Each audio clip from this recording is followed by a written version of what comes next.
And there we go. Hello everybody, hello, happy Monday evening into night. Happy Monday wherever you are, welcome in, welcome back, Poncho Smith here.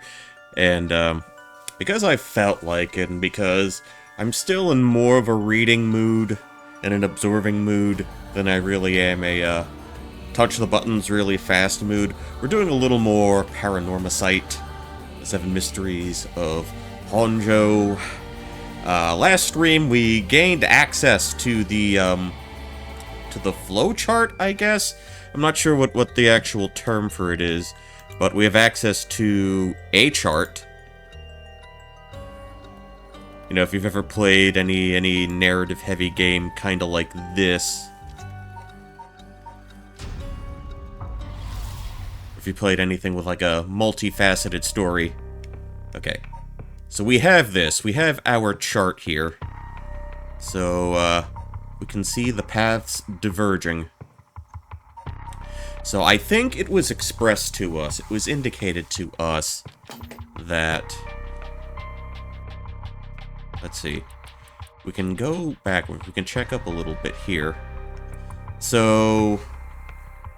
We did a lot of killing. We did a lot of scary killing. We charged up our magical doll, our magical cursed item. But it didn't quite turn out the way we had hoped. So upon that revelation, it was revealed to us that we could jump around the timeline, per se. So I think what's going to be pivotal is this. What trigger did Yoko Fukunaga set off that led her to dying the way that she did? So now we gotta reset. Gotta step back to here, to, Kinchibori Park. Okay, summary of events. Shogo Oike is with Yoko Fukunaga at the park searching for one of the 7 mysteries of Honjo. His interest in the occult starts to grow. Alright. So, I believe, yeah. As indicated, there's an action we need to look for. So we're back at the park, back here at 1 a.m. I wonder if he's going to allude to anything that would indicate that he has some prior knowledge. Let's go to recall real quick. I've gotten most of my memory back, but I still feel a bit out of it.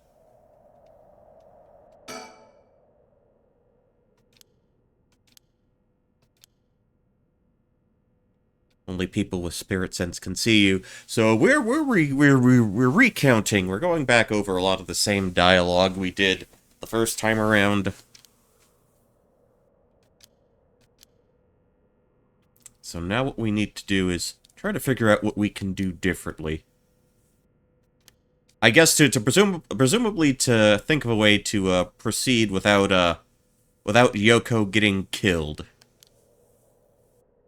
Okay, so we have the comments with the Moscow Mule.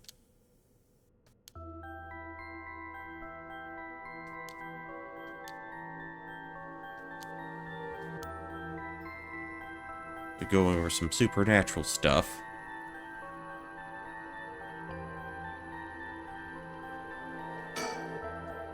Gotten late, really late actually. It's already past 1 a.m. There's a chill in the air, but I guess that's normal for this time of year. Oh, I miss the chill already, because we're hitting 90s again, and not the good kind of 90. You know, the 90, the humid swamp ass kind of 90 down here. I mean, I'd rather take that than the alternative. Telephone booths, anachronistic nowadays, but probably very common when this game took place. I don't know how she's so comfortable talking about spirits and the paranormal this time of night. Either she's got guts or she's used to it. Unless... No, it can't be. Okay, is this jostling something for us? There's the playground.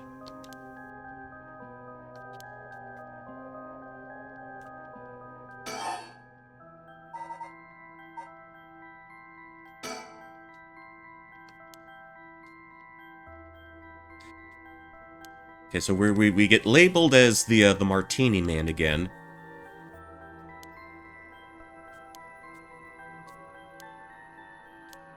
Yeah, last time I bought an actual magazine, I think it was a game one, like Electronic Gaming Monthly. I think this was around the time the first Bayonetta game came out. Okay, so we're discussing the rites of resurrection again. Yoko is flashing her her occult credentials in front of us.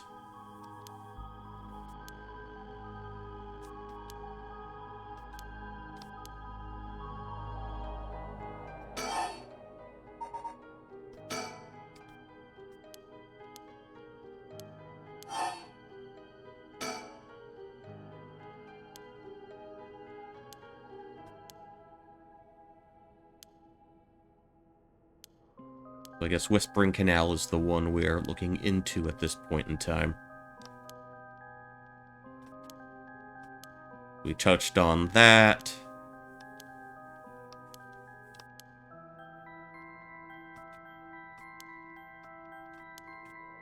Going over some old sayings.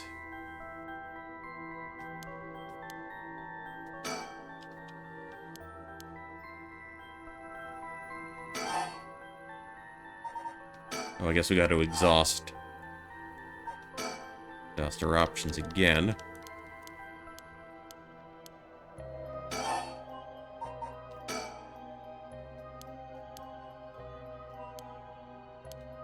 I don't know, she talked a big game about booze, but in reality, she's very likely a total lightweight.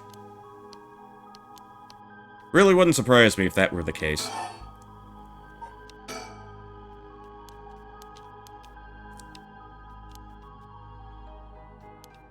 Okay, so we've touched on that already.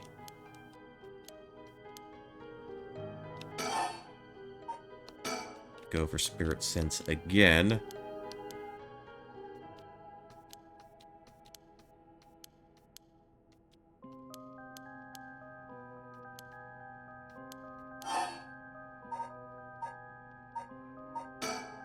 Oh, she's looking for the Rite of Resurrection.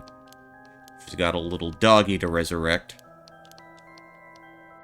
And as I mentioned before, as I mentioned in the previous stream, I imagine even at this point in time, there were plenty of shelter animals in Japan that could have used a new home. I think that might have been a more fitting tribute to the memory of Ogopogo than just outright resurrecting him.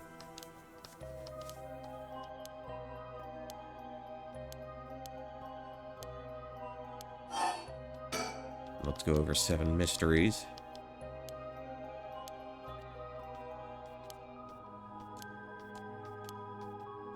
We get drafted in as her assistant, unwillingly.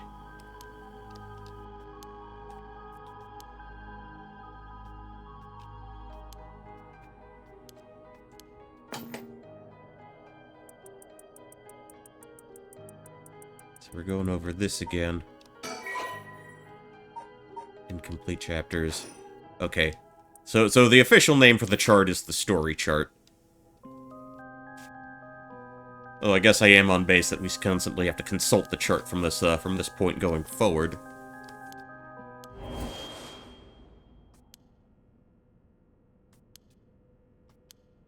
Okay, something just happened. What was that just now?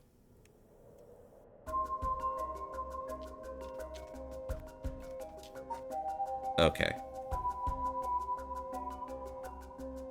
Alright, so something is up.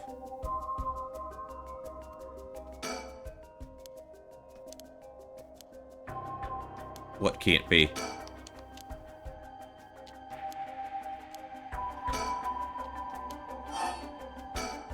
Okay, let's try to get her attention.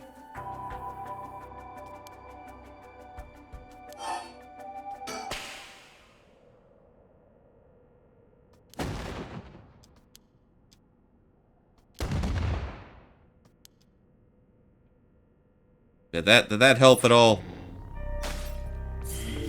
Okay, new route. We didn't turn around, we didn't investigate anything behind us. I'm guessing we don't have the super spooky, scary item in our possession, so we can proceed. Shogo cries Yoko's name in a desperate attempt to wake her as she lies, unmoving on the ground. Will us please get through to her? Okay, so this is the start of something new. Shogo, okay, it's still 1 a.m. Still at the park. Alright, let's see what's going up. Okay, she's still in reasonably decent condition. Huh? Oh, good, you're awake. What? You okay? You were so rattled and confused. I thought you'd really lost it. Do you feel dizzy? Have a headache? Upset stomach diarrhea? Upset stomach indigestion diarrhea. Probably not. Or your humors... Oh, we're throwing it right back at her. Wait, what did you say? I think I've heard that before. You're the one who said it earlier. Oh, right, that might have been it. My humors were off balance. Wait, back there? You ended up like that because of your humors? Yeah, I've heard at this age your humors being even a little bit off can be fatal, talking like she's like 65 or something. I'm glad you're back to normal now. Yeah, I'm sorry. I didn't mean to cause you so much trouble. But I really don't remember what happened. Sounds like what happened to me. Maybe this place is dangerous somehow? What? Are you backing out? Yeah, just doesn't feel safe to me and I'm worried about you. Let's call off today's investigation. Come on, I just started feeling back to normal, too. Nope, not happening. Go home. I'll even pay your cab fare, okay? See, kids? The cab was like, Uber before Uber was Uber. Except you had to use the payphone to call them. I ended up having to force a still protesting Yoko into a taxi. Even then, she still wouldn't stop complaining. So to placate her, I promised I'd search the park on my own for a little while longer.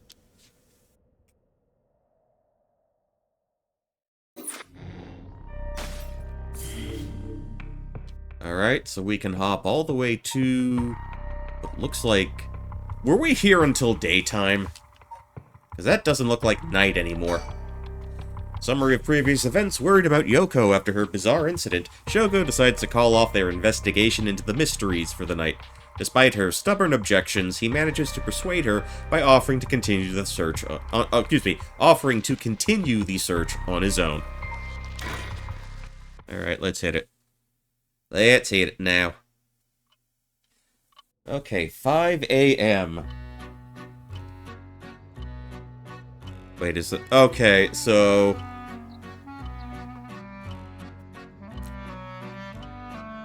See, it's 5 a.m. It's not super dark. Although where I'm at, by the time 5 a.m. comes around, it really is. It's just kind of where I am. I've been a bit further up north, and I got really weirded out by the fact the sun was up at 5 a.m. Excuse me. What? Wait, are we fucking dead? We stayed at the park too long. We died anyway. Well, shit.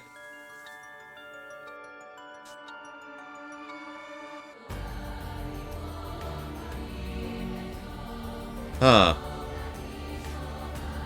Okay, title drop again. Oh, credits. That's the end of the game, everybody. Good going. Good job, everyone. Alright. I don't know, maybe we were ganked by not Roger Smith from earlier.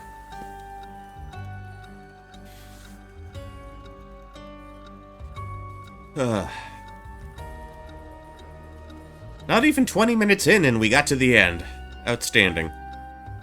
Of course, there's a little bit more to it than that. Oh, you again. Well done in your efforts so far. Yeah, we found multiple ways to die. I hope you're proud of us. This brings Shogo Oike's story to a close. Ah, but this is not the end, far from it. In fact, this is where the story finally begins. The routes of the three protagonists have now been unlocked. Okay, so 3 specific heroes. I'm presuming people who aren't us. Okay. Oh, that's her name. Harue Shigima. Harue Shigima, a woman who lost her son when he was kidnapped and okay. Alright, that's... that might... Okay, I can understand why she'd be a little on edge, then. We've got Tetsuo Tutsumi, the chief inspector of the 1st Investigative Division, who is looking into the death of an officer in the line of duty. Alright. Yako Sakazaki. Yako, the only other time I've heard Yako being someone's name is Yako from Animaniacs. That's, a high school girl who wants to bring her friend back from the dead, a girl who died in a suspicious suicide. Each of them is burdened with circumstances that leave them no choice but to seek the right of resurrection. Following these 3 storylines will reveal the full nature of all that is occurring. With that, please enjoy the continuation of this tale. Oh, thanks. Okay, so things get to open up a little bit. I am a bit curious if doing anything down here will impact some of the other stuff we've seen up here, or if the 3 other cases are a bit more on the elaborate side. But you know what? We'll do this. Let's see. Not dreams. This is Harue's scenario, I suppose. When the son of Harue Shigima was kidnapped, a botched investigation by the police resulted in the child's murder. 1 year later, Harue has hired a private investigator to help resolve the unsettled case.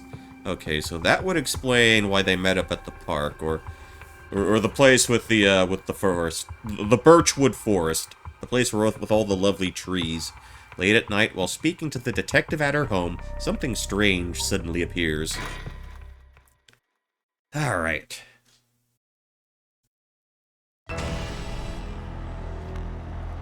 Okay, so we see the fire going. May those who mock fires... something. Perish in flame. Kill them, the flame bearers. Kill them all. You have acquired the power of the Cursed Stone, the Haunting Clappers. You can use it to kill those with fire or a fire-starting device on their person. Press the curse button to set your target alight. Alright, files updated.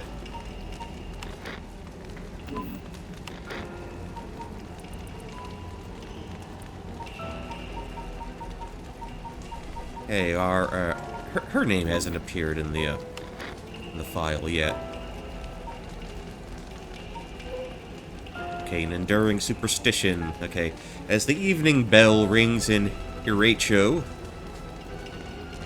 near present-day Shumoku Bridge, a night watchman patrols the dark streets and announces his presence by shouting warnings about fires, all the while striking his wooden clappers. But tonight, the sound of another set of clappers answers back.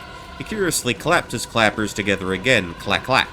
The echo answers again, but no matter how hard he searches for the source of this second pair of clappers, he never finds it.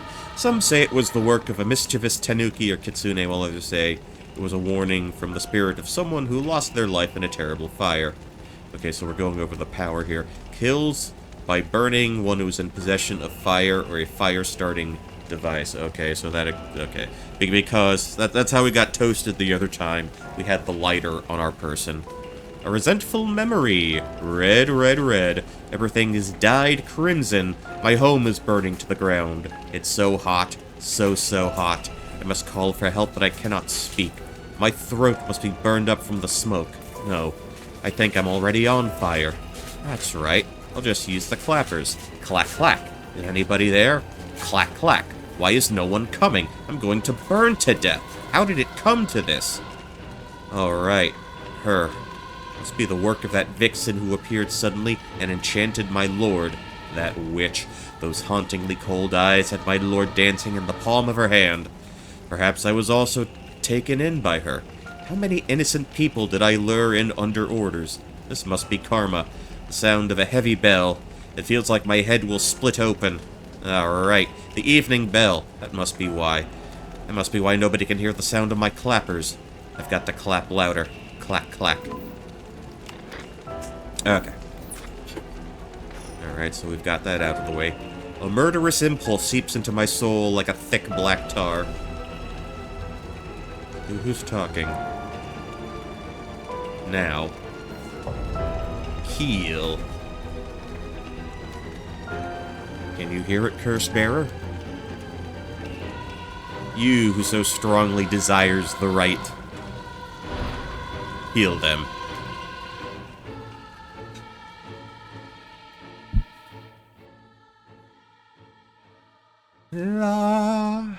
Alright, how are we? Shigemiya or Shigema? There is no Mia, just Gima, Shigema. Shigema, Shigema, Shigema. Back with me, ma'am?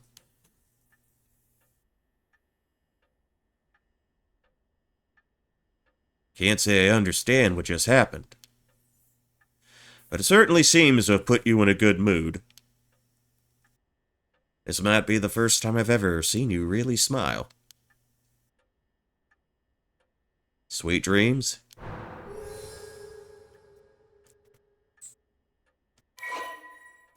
Persons of interest updated. So we can hop over to somewhere. Wait, back up, back up. There we go. Okay, Haruhi Shigemiya. I keep screwing that up. Shigema. Shigema. Sex female, occupation housewife. She's got the haunting clappers. Haruhi is a housewife who resides in a manor near Shimoku Bridge. Her 11-year-old son, Suichi, was kidnapped and murdered about a year ago. The death was the result of a mistake on the part of the detective assigned to the case, a mistake which enraged the kidnapper and had him cut off all contact with the police, leaving no room for negotiation. The incident was covered up, and Suichi's killer remains at large, leading to the aggrieved Haruhi to call on the services of private investigator Richter Kai to uncover the truth. The Shigema family came from a line of samurai who built their residence in Honshu during the Edo period. They assumed important positions in the police force following the Meiji Revolution, thereby protecting their family's elevated status. Even today, many in the Shigema line of work as police bureaucrats and senior police officers. Haruhi's father sits in the upper echelons of the National Police Agency. And her husband, adopted into the Shigema clan through an arranged marriage, is also a highly respected agency official. However, as her family prioritizes work above all else, it wasn't long before Haruhi's marriage grew cold. Though she wants for nothing, she is isolated from her neighbors and withdrawn from society. Seeing her son grow into a young man gave Haruhi a purpose in life, but it was cut short by the kidnapping incident. Following the incident, Haruhi spent many days in a deep depression, breaking into sudden fits of shouting and wandering around in the middle of the night. Her cheerful, loving disposition faded away, and she took to making snide remarks at her husband, which only further soured their relationship. A few months ago, Haruhi's husband was transferred to another area for work and now rarely returns home, with Haruhi left to live in the large, empty mansion alone. As a housekeeper who has been with the family for a long time comes in to take care of all the housework, or as a housekeeper who has been with the family, as that housekeeper takes care of all the housework, Haruhi has nothing but time on her hands. Okay. So, yeah, it sounds like a very traumatic case of empty nest syndrome. Okay, how did we do it? Nice and breathy? No. Not dreams. Sounds like something I might want to hear about.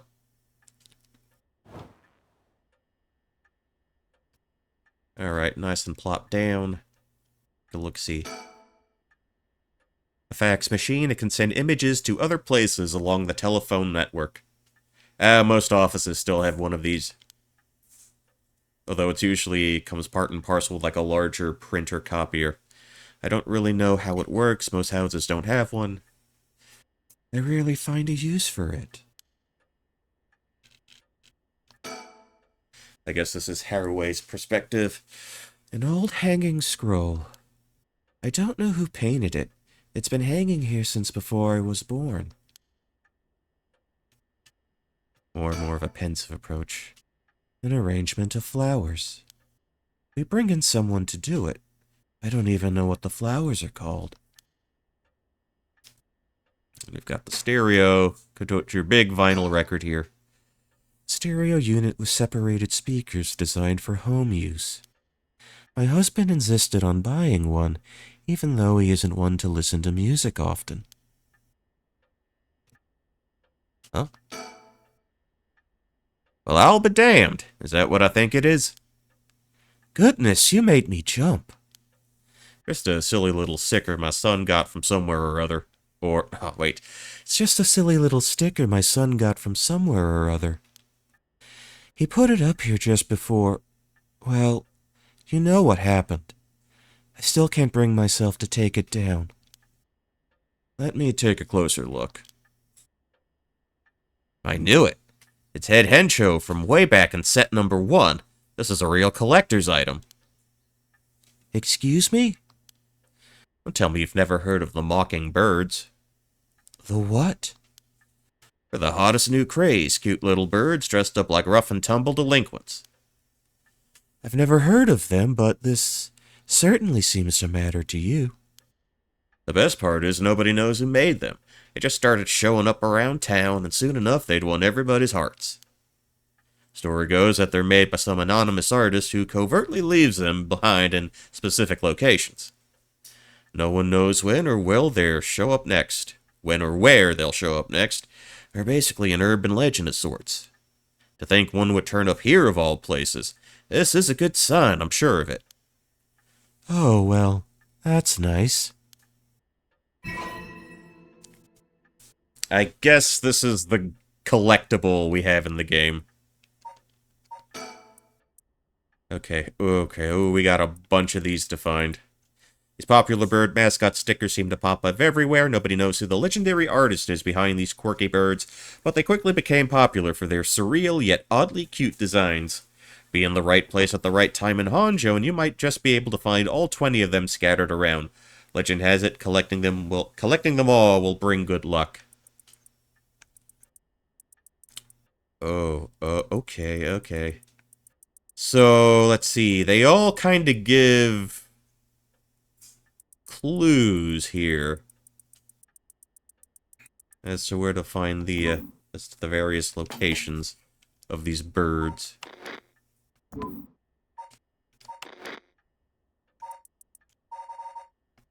Alright, let's continue. A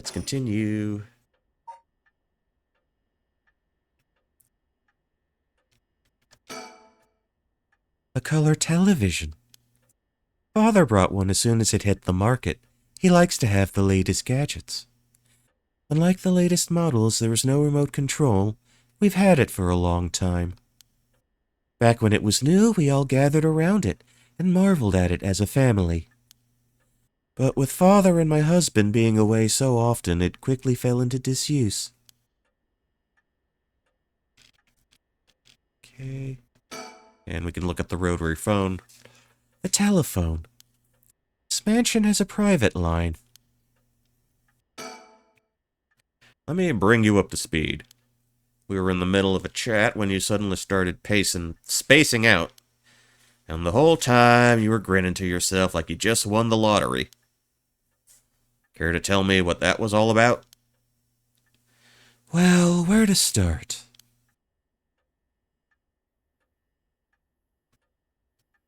Very interesting. Very interesting. So the haunting clapper's curse echo appeared out of nowhere. Told you how to perform the rite of resurrection and gave you the curse you'll need to do it. Have I got that right? That's right. So it's all real. Honestly, I still find it hard to believe. But I guess I have to now. I saw that cursed stone appear in your hand myself. Looked like it popped clean out of thin air. With the evidence clear, there's no denying that there's some supernatural force at work.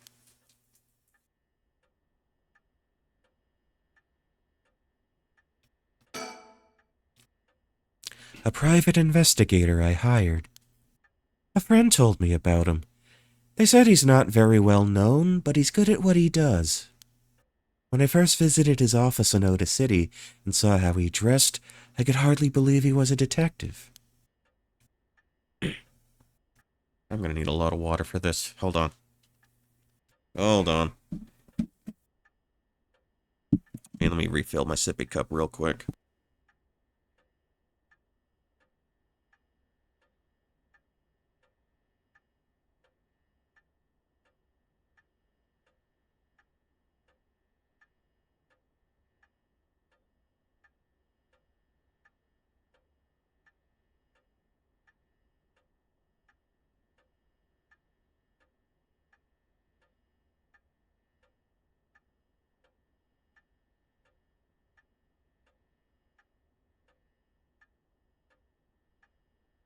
Alright. But after talking to him for a while, I changed my mind. He says some strange things at times, but he seems like the reliable sort. Okay, so now... guess we can read about him a little more, I'm assuming. There we go, Richter Kai. The eccentric man that Shogo Oiki ran into at Hononji Bridge. Richter is actually a private investigator with an office in Oda City, Tokyo. Okay, that all lines up. Okay, this is new. Once a police officer, Richter was racked with guilt over the police's inability to help all those in need, and quit the force to start his own private investigation firm. However, his soft-hearted nature leads him to take on too many cases, and has put his office in dire financial straits. How he is still in business is a mystery, with some whispering that a wealthy patron is keeping him afloat. Richter studied along Detective Jun Ario at the police academy.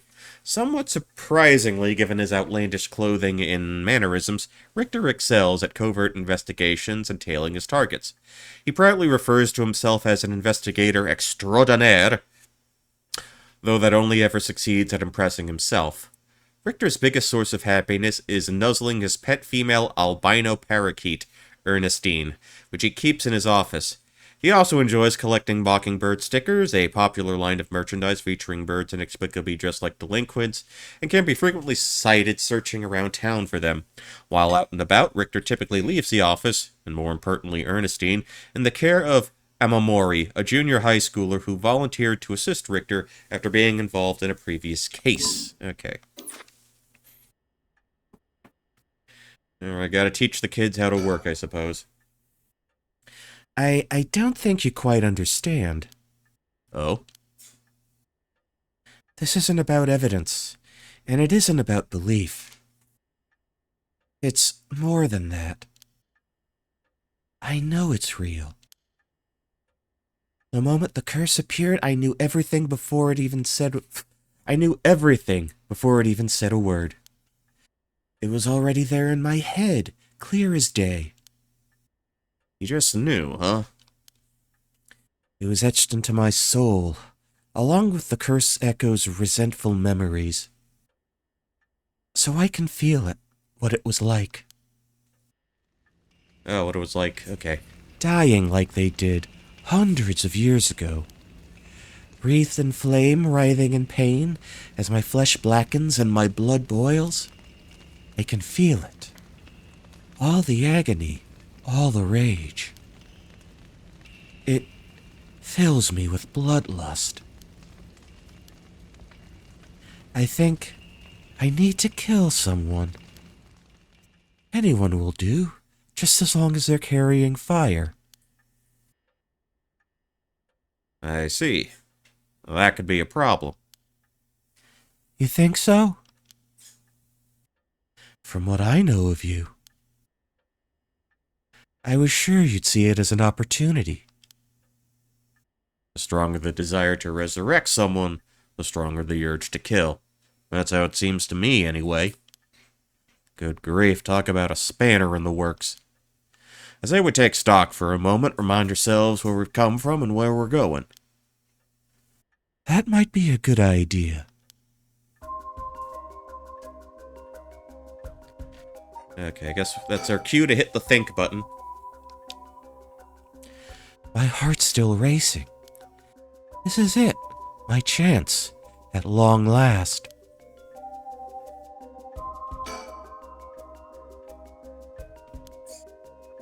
Alright. Okay, let's discuss the investigation.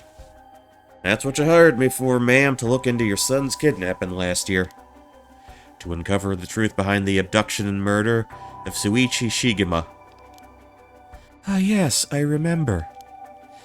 I never did find the one who did it. That's what I'm here about today, in fact. Kind of you to let me drop by so late, by the way. Been turning over every last stone, and I've come up with a grand total of... jack shit. One lead... Okay, one lead. One lead is better than no leads. So you said. As far as the police are concerned, it's a cold case, but I've managed to make some headway. I remember. You were just about to tell me. Okay, files. Okay, Azure Heron Agency. Azure is a fancy word for blue. Richter Kai's private investigation in Oda City. Originally, Kai decided to give it a simple name like Kai's Detective Agency, but upon hearing that people are more likely to pick names listed at the front of the phone book alphabetically, okay, makes perfect sense. He decided to pick a name starting with A, thus the Azure Heron Agency was established. However, it is questionable whether the heron, a bird of somewhat ominous significance, is an effective symbol for attracting customers. Even his own assistant has referred to the name as confusing at best. After all, rather than an Azure Heron, Richter keeps a white parrot as a pet and dresses not in blue, but mostly in white. If there was a symbolic connection to be made here, it has surely been lost in all but Richter himself. Oh, just snarking us here. Alright. Private investigator, also known as a private eye. Back in the 50s, they also used to call them private dicks. Dick being shorthand for detective. If you're familiar with Dick Tracy at all, the dude's name is Tracy, and Dick just refers to his profession.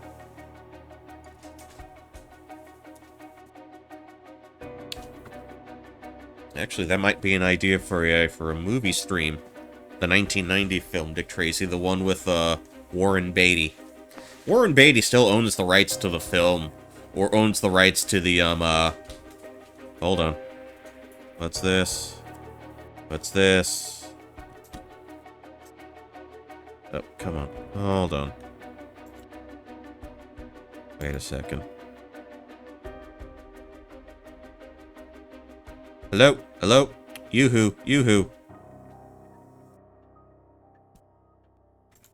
Give me a sec. Hold on. Is something weird going on? Are we still rolling? Hello? What's... Give me a sec. Believe this.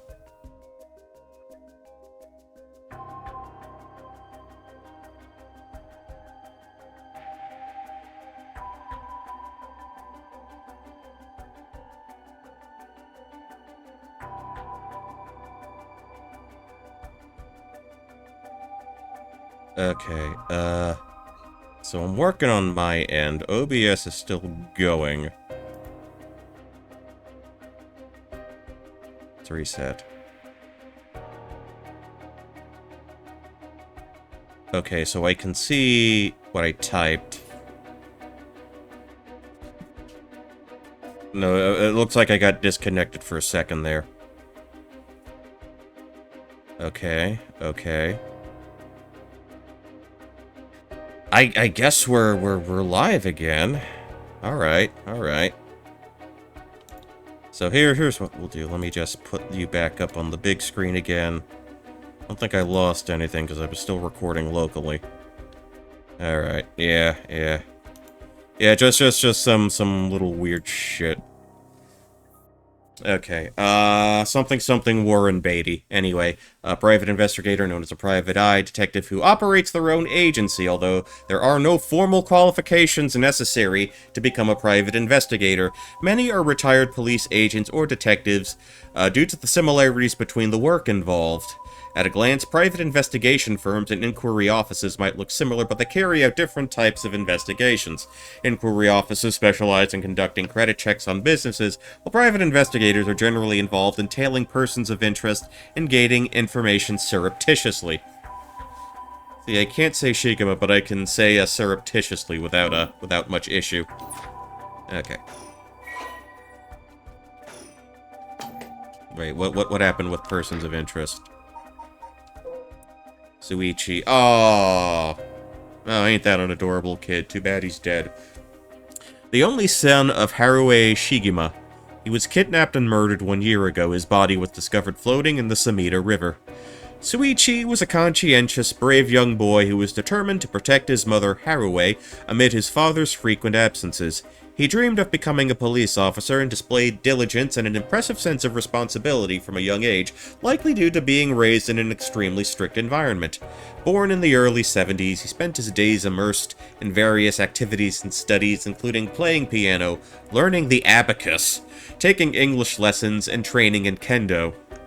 Suichi's tendency to put other people's needs over his own meant he died without ever telling his classmates how much he longed for them all to go out on a hunt for mockingbird stickers. How much he longed for them to hunt the stickers. Okay. Okay, what time period are we? Okay, so I'm just trying to get a sense for our time frame here. So early 70s, so if he died at like the age of 11. So what would we be? Like, we'd be, I guess we'd be in like the early 80s, early to mid 1980s is when this game is taking place. I mean, that would explain, you know, shit like the rotary phones and the pay phones and whatnot. Okay, investigation. You know, we still need to figure out exactly what you want me to do. Tell you what, why don't I tell you what I found and then we can make a decision? Alright. Alright, hit me, big man. Oh. Okay, about the kidnapping, let's go. I suppose there's not much point going over the kidnapping itself. No, I'm very familiar. And I'll leave that for the files to cover and just confirm a few things about the case. The police traced the culprit's calls back to, let's see here, Northern Okyo River, here in Samita City. That's quite a wide area. That's right. In the end, they never managed to nail down exactly where the calls were coming from, but it was almost certainly the same location that Suichi was being held captive, since Suichi's voice could be heard during the killer's calls. Northern Okyo Villa. Oyako. Northern Oyako River is quite a distance from Suichi's normal school commute. Factoring in that he was seen at school but went missing before he arrived at his house, it's likely that he was abducted by car on his route home. Maybe, but... Exactly. Suichi was a clever boy. He never would have gotten into a car with a stranger. That's right. I was very firm about that. I know he understood, too. I even saw him warning the other children. It's possible that they forced him into the car. The only issue is there weren't any witnesses to the kidnapping. You can't bundle someone into a car with that many students around and not be noticed. But nobody came forward to say they saw anything suspicious. So did they target him at some other time or somewhere away from his usual route? Both of these seem a little far-fetched. Which raises the question, how did the kidnapper pull it off? The police never managed to find an answer. In the end, they decided that the kidnapper must have just gotten lucky. Well, why not turn the problem on its head? Turn the whole situation on its head. That's some Phoenix Wright logic right there. Let's go. Let's see what you got, Richter.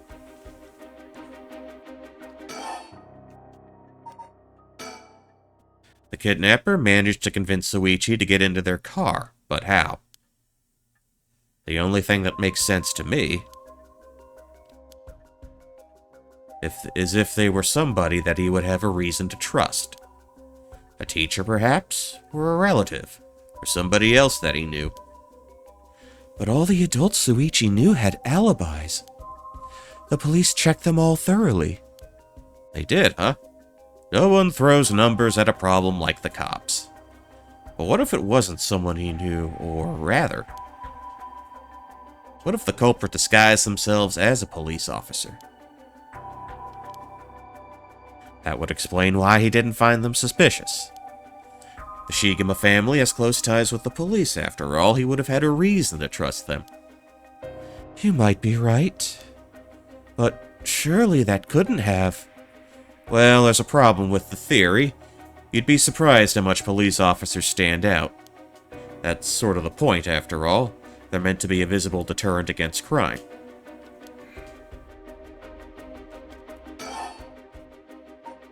Okay, we're still going on here. But here's another interesting little bit of trivia I happen to know. When you ask people to imagine someone suspicious, nobody pictures women or children. Even kids who've been warned about stranger danger often subconsciously expect that danger to look like an adult man. Besides, Soichi was a sort of boy who wanted to be a police officer when he grew up. He must have had a very strong sense of right and wrong. That's right. Wait, surely you can't mean... Now you're getting it. If, say, a young woman approached Soichi asking for help, what would he have done? Someone like that said they were lost and asked him for directions. Would he have gotten into a car? He might have. My husband always told him that a man had a duty to watch out for women and children. You could certainly argue that kind of attitude is outdated nowadays. But if Soichi believed it, then we might have something here.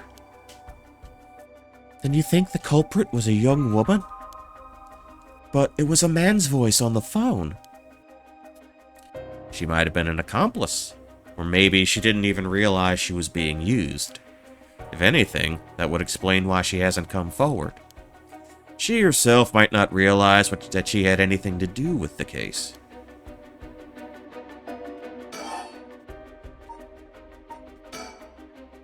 So the question is, did anybody see Soichi speaking with a young woman on the day of his disappearance? See, what I said about people's biases, that goes for witnesses too. And I figured that maybe if I started asking new questions, I might get some new answers. So I spent my day asking around Soichi's school route, seeing if anyone had seen something. And one man thought he had. Do you mean he saw it happen?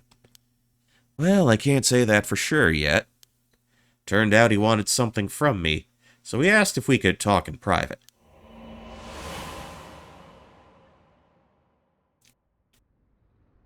Okay, so several hours earlier.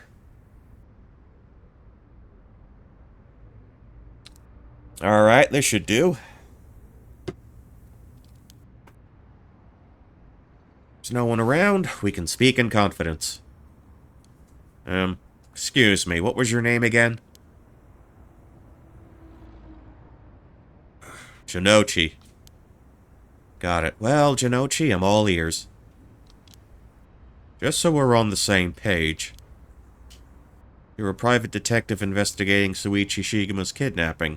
Do I have that right? Of course. What else do I look like?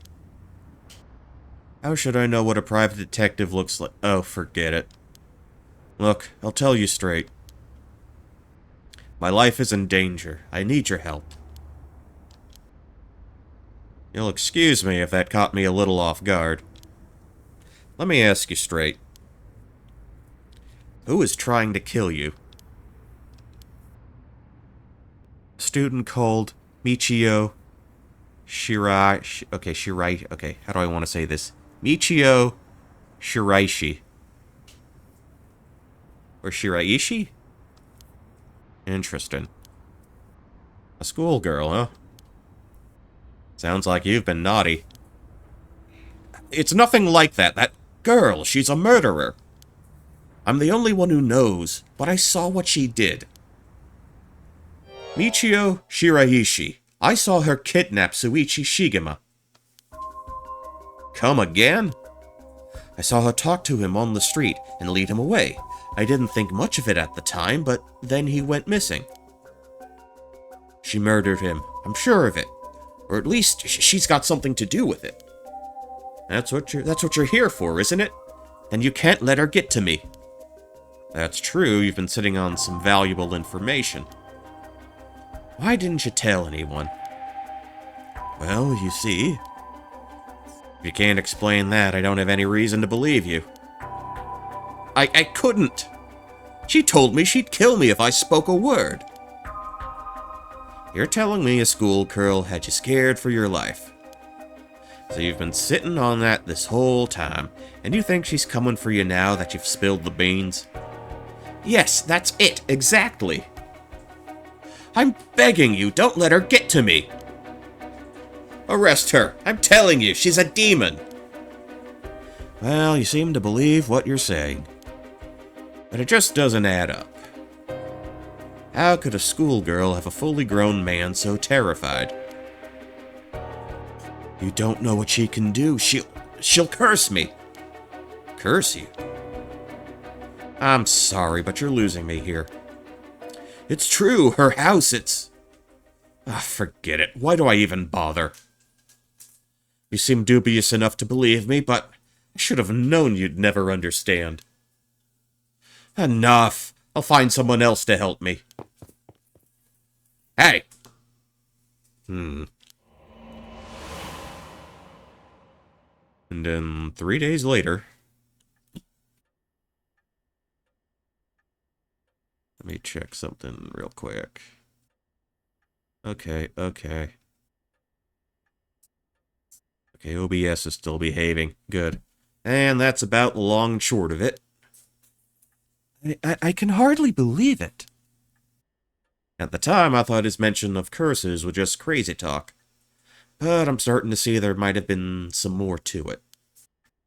And if we can just find that girl... Curse or no curse if she was with Suichi on the day of the kidnapping. And there's a good chance she knows something. On top of that, I did some digging on the man I spoke to. His full name is Kohei Jonochi. He's a teacher at Komagata High School. Okay, Komagata High School here in Sumida. A teacher? Then the schoolgirl. Is one of his students? I think that's very likely.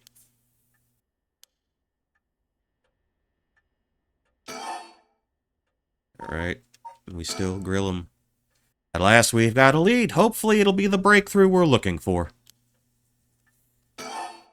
Okay, so we've got the kidnapping part done. Okay, so I guess now's our turn. Time to jump to the Rite of Resurrection. Let's do that. The Rite of Resurrection, huh?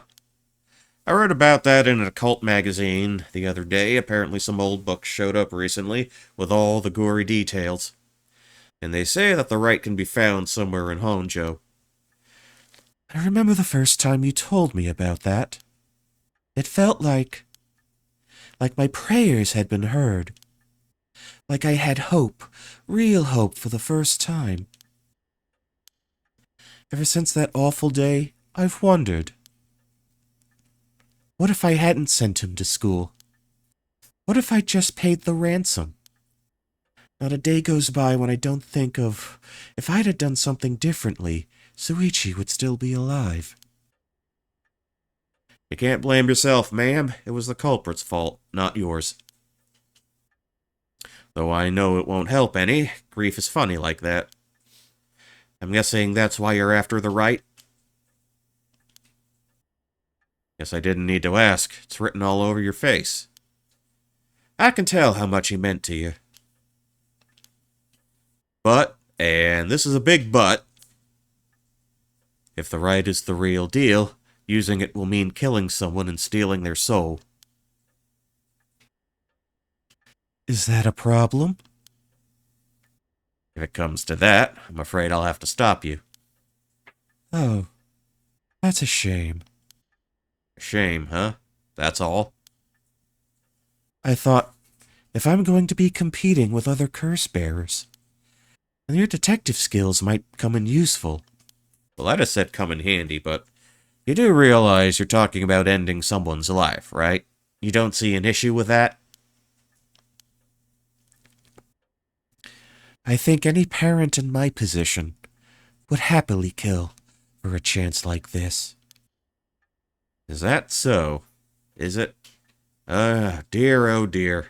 What have I gotten myself into?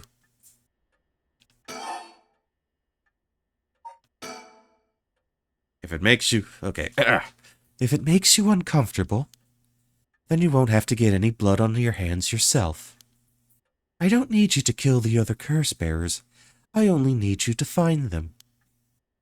I won't be party to murder, ma'am. Not even for a client.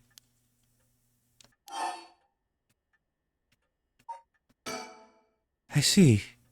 I didn't realize you were so stubborn. Let me say, though, it's not like I don't get what you're going through. Long as you're not killing anyone with your own hands, maybe I could help you out. What do you have in mind?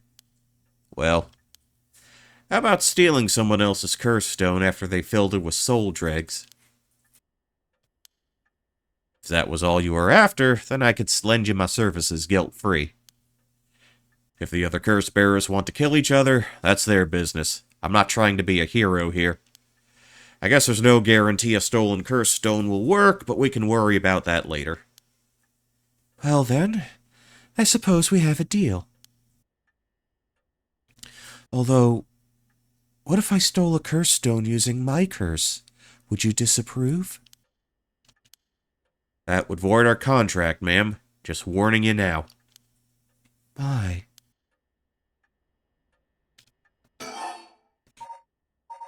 Okay, can we go... Alright. So we are still at this. Let me get my sip.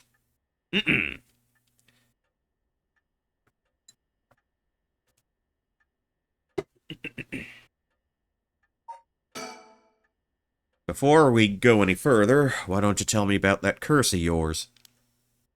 The Haunting Clappers, was it? That's one of the 7 mysteries of Honjo, if I remember correctly. That's right. The original story did happen somewhere near here, I think. I'm sure I remember hearing that. In that case, my money would be all on the curse bearers being somewhere in Honjo. The first move should be to narrow them down. Some of them are bound to try and come for you first. We'll need to be ready. The curses make the bearers more willing to kill, so an attack could come from anywhere. That sounds sensible.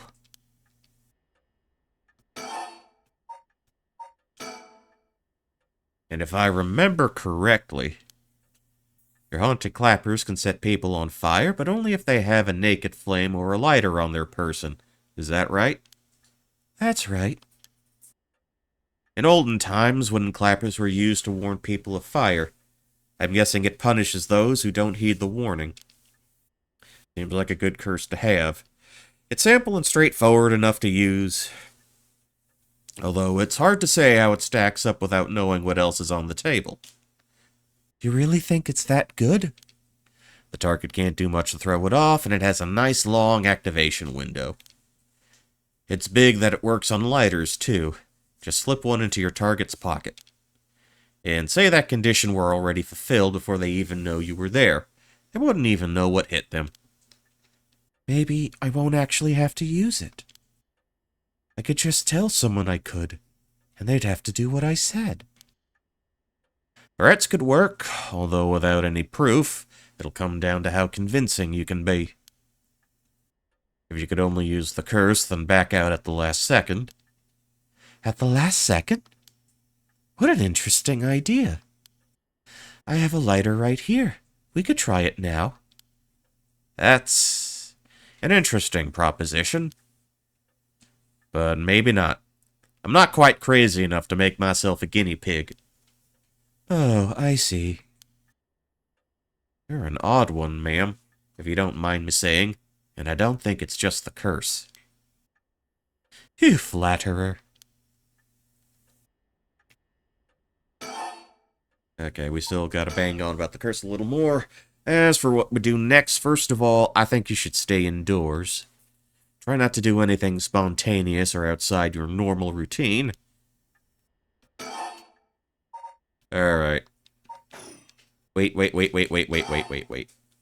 Back to you. Right then, have you decided what you want me working on?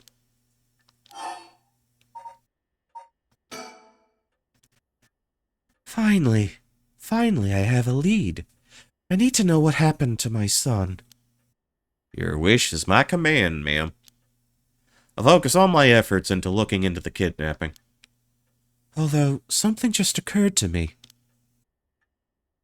You can't investigate the matter at night, can you? At least until the sun rises? Could you search for the other curse bearers? Okay, so we're kinda tied into this. Kinda stuck in this mode. Alright. I see how it is. Well, I'd be happy to help. Odds are good that the other curse bearers are also working by night. Anyone they kill under the cover of darkness won't be discovered until sunrise. Bet they'll be trying to do as much as they can before morning comes. So it's settled. I'll look into the other curse bearers by night. And once the city wakes up, I can start asking questions. I'll investigate the kidnapping as well. Even try to find Miss Shiraishi as a part of the bargain. Thank you. That's more than enough. Now then. I should get to work. There's only so much time before sunrise. I'll call you if I find anything new. You stay here and keep a lookout. All right. There's no telling what kind of curses you might find out on the streets tonight. Don't go outside if you can help it, and try to be ready for anything. I will. Well then, if that's all, I should get going.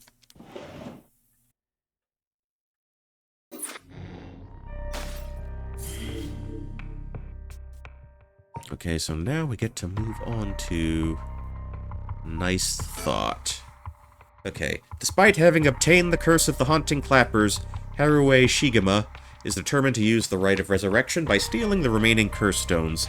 She instructs her private investigator, Richter, to find the other curse bearers. I wonder if he was intentionally named Richter after a Richter Belmont. A Richter Belmondo, as a proper European would say. Shigema Mansion Reception Room. It's been almost an hour since Richter left. He promised he'd call me if anything happened. But he hasn't. So all I can do is wait and wait. That old hanging scroll. I've seen it too often to feel anything from it now. The flowers put me at ease, just a little. You've seen that yet? It's a fax machine. I rarely find a use for it. Don't know anyone else who owns one. Waiting for Richter to contact me, but he hasn't.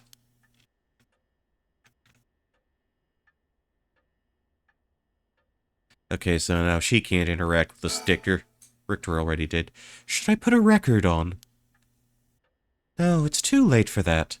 I'm not in the mood for music anyway.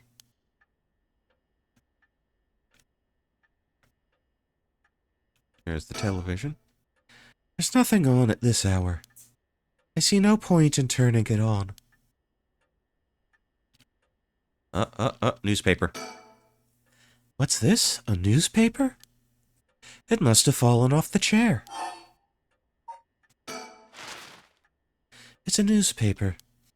I only leave them here for the guests. I hardly ever read them myself.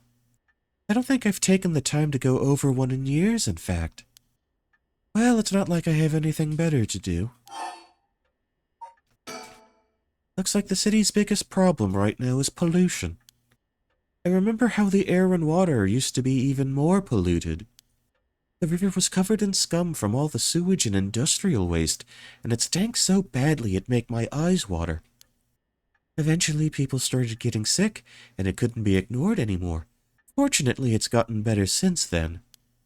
Although the air around the industrial district is still filthy with gas and smog.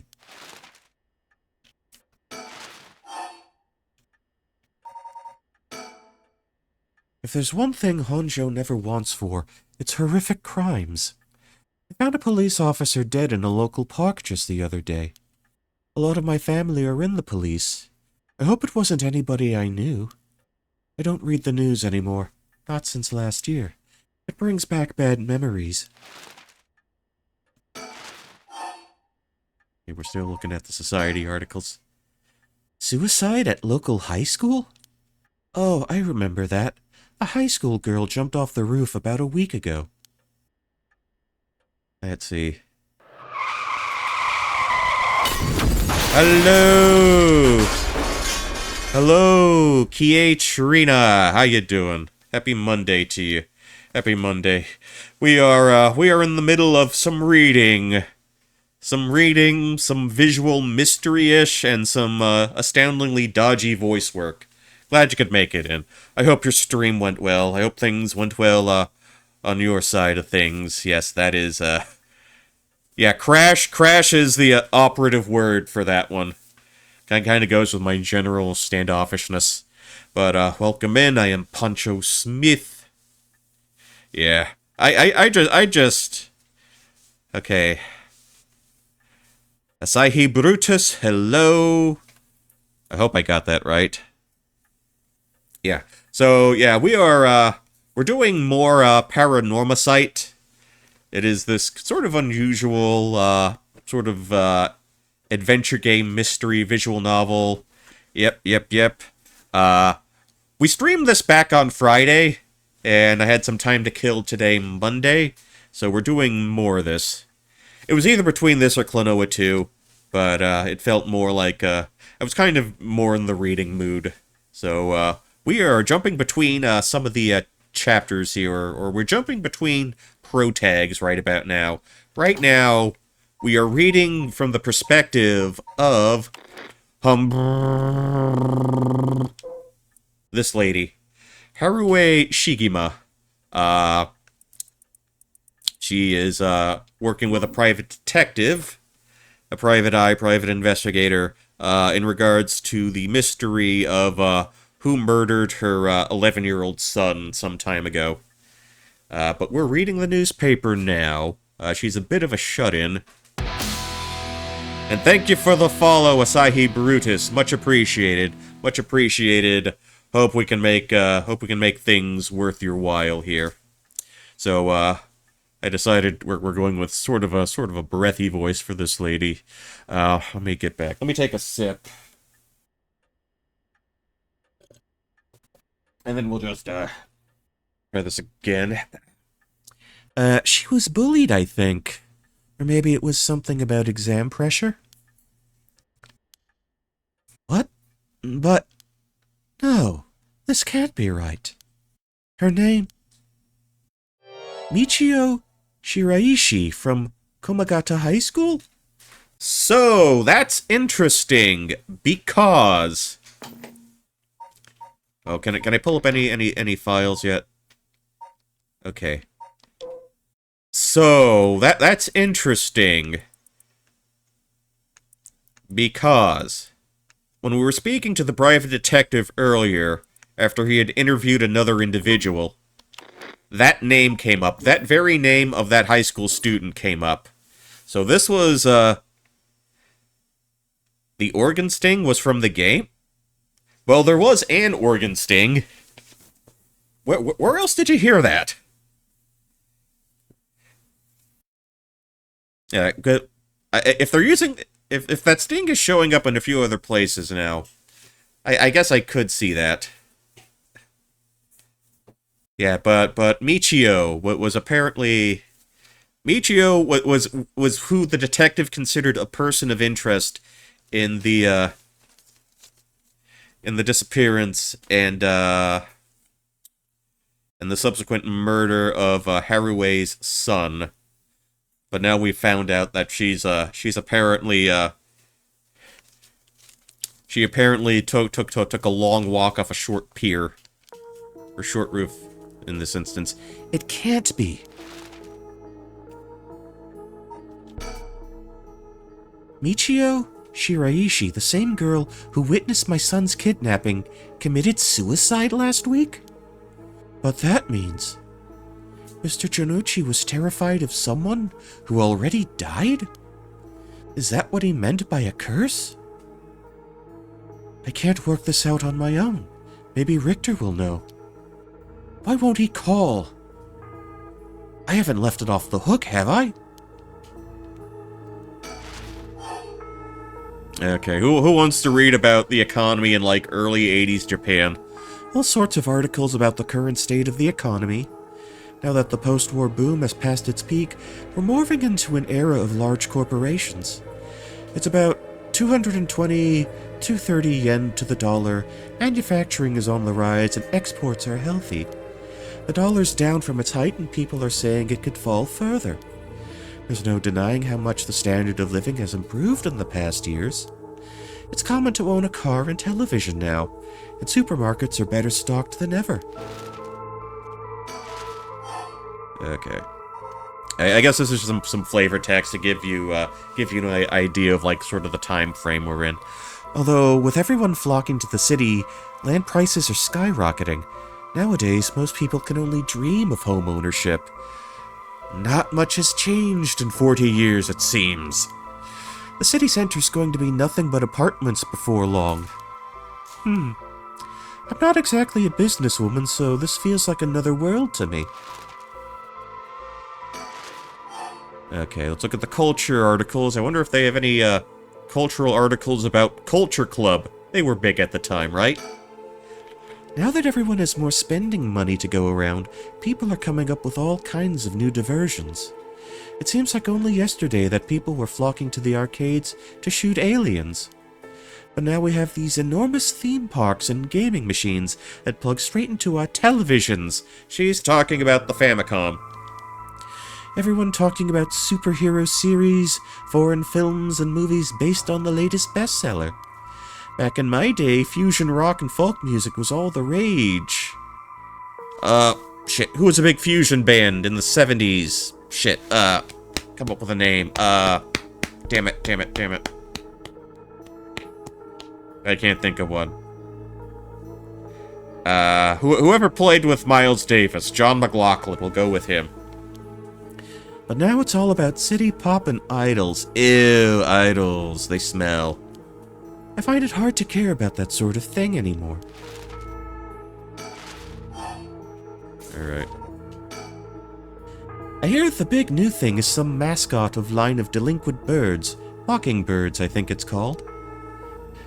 Weather report with that. Okay, yeah. I think a few of the guys who worked with Miles Davis were also in that band. Okay. Oh, okay. I can't name anything they do, but I'm familiar with the name. Trends seem to have such a short shelf life now, with how quickly the times are changing. I think I'm just too old to keep anymore. Just too old to keep up anymore. Well, I think in this game, this lady's in her, like, early 30s. Just Google fusion bands from the 70s. I don't blame you at all. It's young people who are leading the way with their modern worldviews. My generation will only fall further behind. Well, sometimes you just gotta learn to accept it. Everyone attends high school now, even girls. Universal education policy, they call it. The country's gotten rich enough that every child can go to school.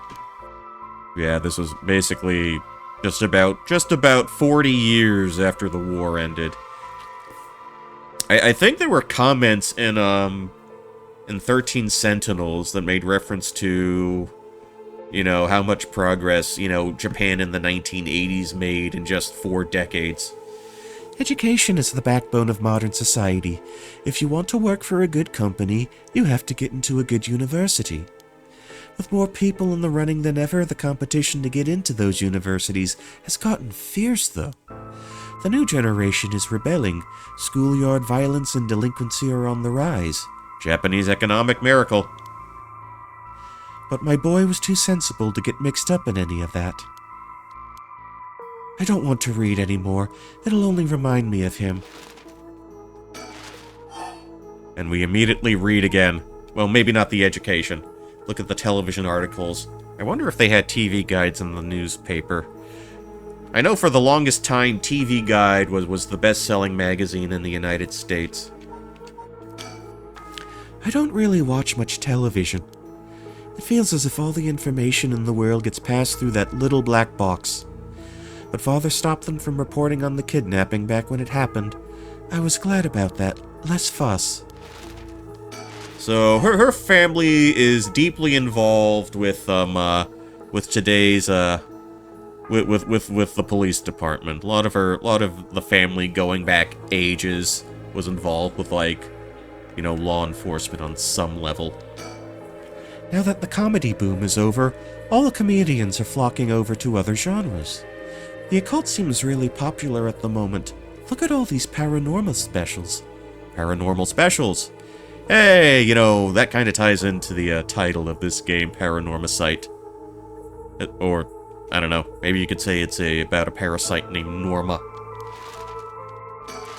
Okay, did we read all the... okay. All the news that was fit to print, we have absorbed. Okay, let's see if we can give... Okay, and the detective we're working with, his name is Richter. Not Richter Belmont, but Richter Kai. And he... is this fellow. Yes. Well, I do that sometimes. Seriously, look at that hat, look at that hair. Yeah, basically, he was an ex-cop. He went into his own business. And he has a bird named Ernestine. Yeah, maybe we'll see him... We'll probably see him again in a little bit. Yeah, we're still waiting for him. Alright, alright. Maybe that's him calling. Okay, that must be him. Alright, ring, ring, ring.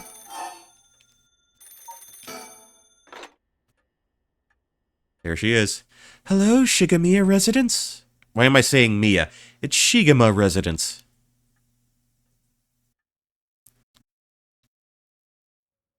Henlo? Okay, now we're jumping to 2 a.m. Going to the bridge, Komagata Bridge. Yeah, please forgive me. I have the tendency to maybe butcher some of these Japanese... There he is. Look at that boy in all his glory. Richter called me out to meet him, and we came here to Komagata Bridge. Richter, there's something I need to tell you. Funny, I was just thinking the same thing. Look at the surroundings. We're on Komagata Bridge over the Samita River. There's a highway on one side and a freeway on the other, but they're both deserted this late at night. Okay, that's in our updates. Yeah, not a whole lot to sort of scrounge for. We do have the option to look for, those little Birdman stickers.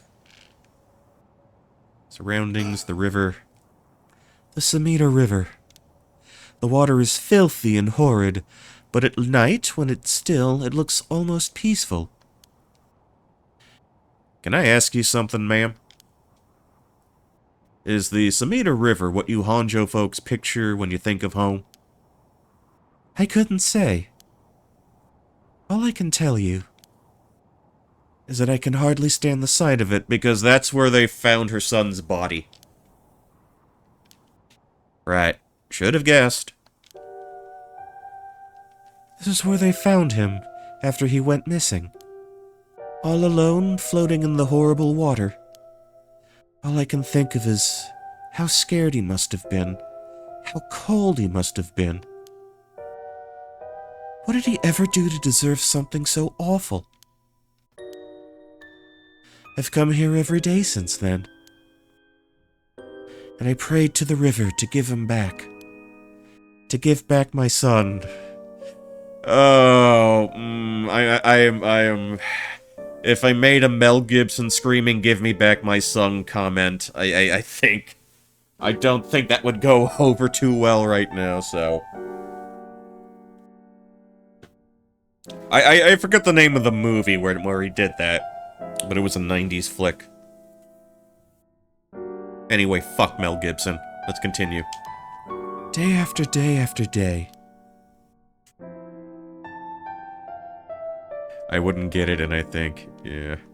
Hey, look, I'm a '90s kid. You know, so a lot of my references you'd probably think are pretty old and crusty. You know, in olden times, people believed rivers marked where our world met the next. So the act of crossing flowing water had a huge amount of spiritual significance. Back when Edo was founded, the late 2000s, kid. I got you. I got you. I make the same references, but I lived under a rock. Back when Edo was founded, the people of Chuo saw the Sumida River the same way. They associated the far side of the river with the afterlife. That same place would later become Honjo. All their fear and revulsion accumulated there and took root. Oh, map time.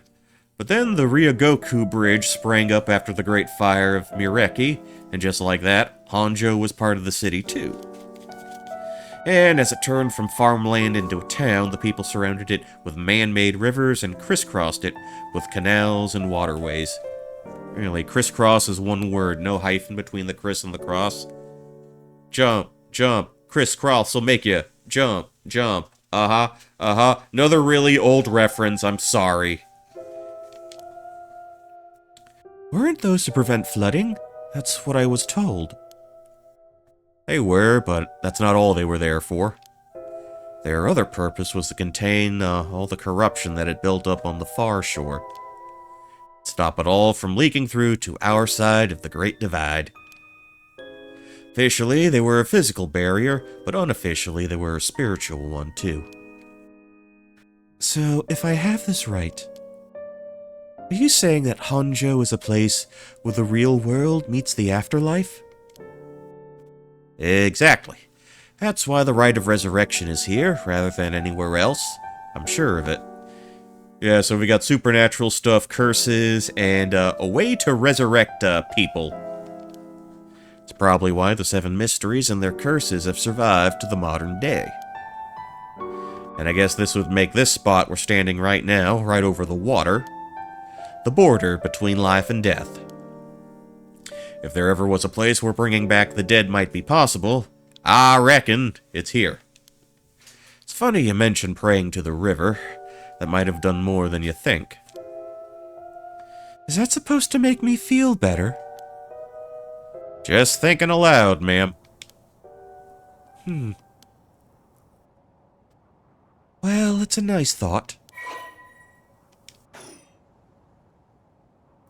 Okay, so we got quite a bit out of that exchange. Oh, that's right. There's one more memory I have of this river. Do you mind if I tell you? Go ahead. Must have been about 20 years now, when I was still a schoolgirl.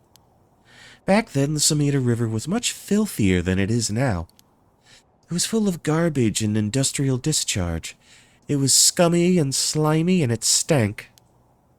You could look out over the water and see dead cats and dogs and pigeons just floating. And one day, among all the filth and garbage, there was a piece of my missing classmate's hand. Oh, more murder death. What? It was almost a miracle when you stop to think about it. What were the chances that someone would find a part of her that was still recognizable? This just got out of hand. Oh, you. Oh, you. And although everything but the palm had rotted away in the water, the part that was left would Okay. What are we doing?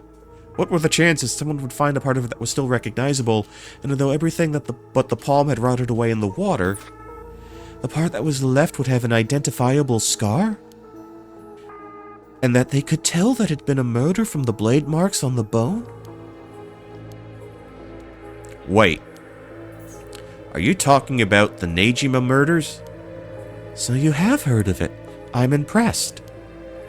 I assume you were but an elementary schooler at the time. I wasn't really aware of it then. I only heard about it after the fact. Had no idea the victim was a classmate of yours. Ooh. Wait. Okay, person of interest. Oh. Go into the files. Wait. Oh, okay. That's the river. That's the bridge, completed in 1927 after an earthquake. But this seems like the really juicy bit. Okay. A notorious case from over 2 decades ago involving the murder of a female high school student. It first came to the attention of the authorities when part of a human hand was discovered floating in the Sumida River. Testing revealed it to belong to a missing female high school student. As it appeared to have been severed deliberately, the police launched a murder investigation.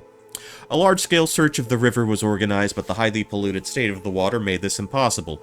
Visibility was poor, the stench was intense, and the divers quickly fell ill. They succeeded in recovering only the victim's head and what appeared to be part of her leg before the search was called off.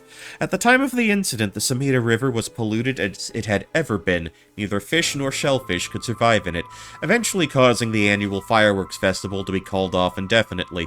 Over the course of the search, the police discovered a number of unidentified human bones.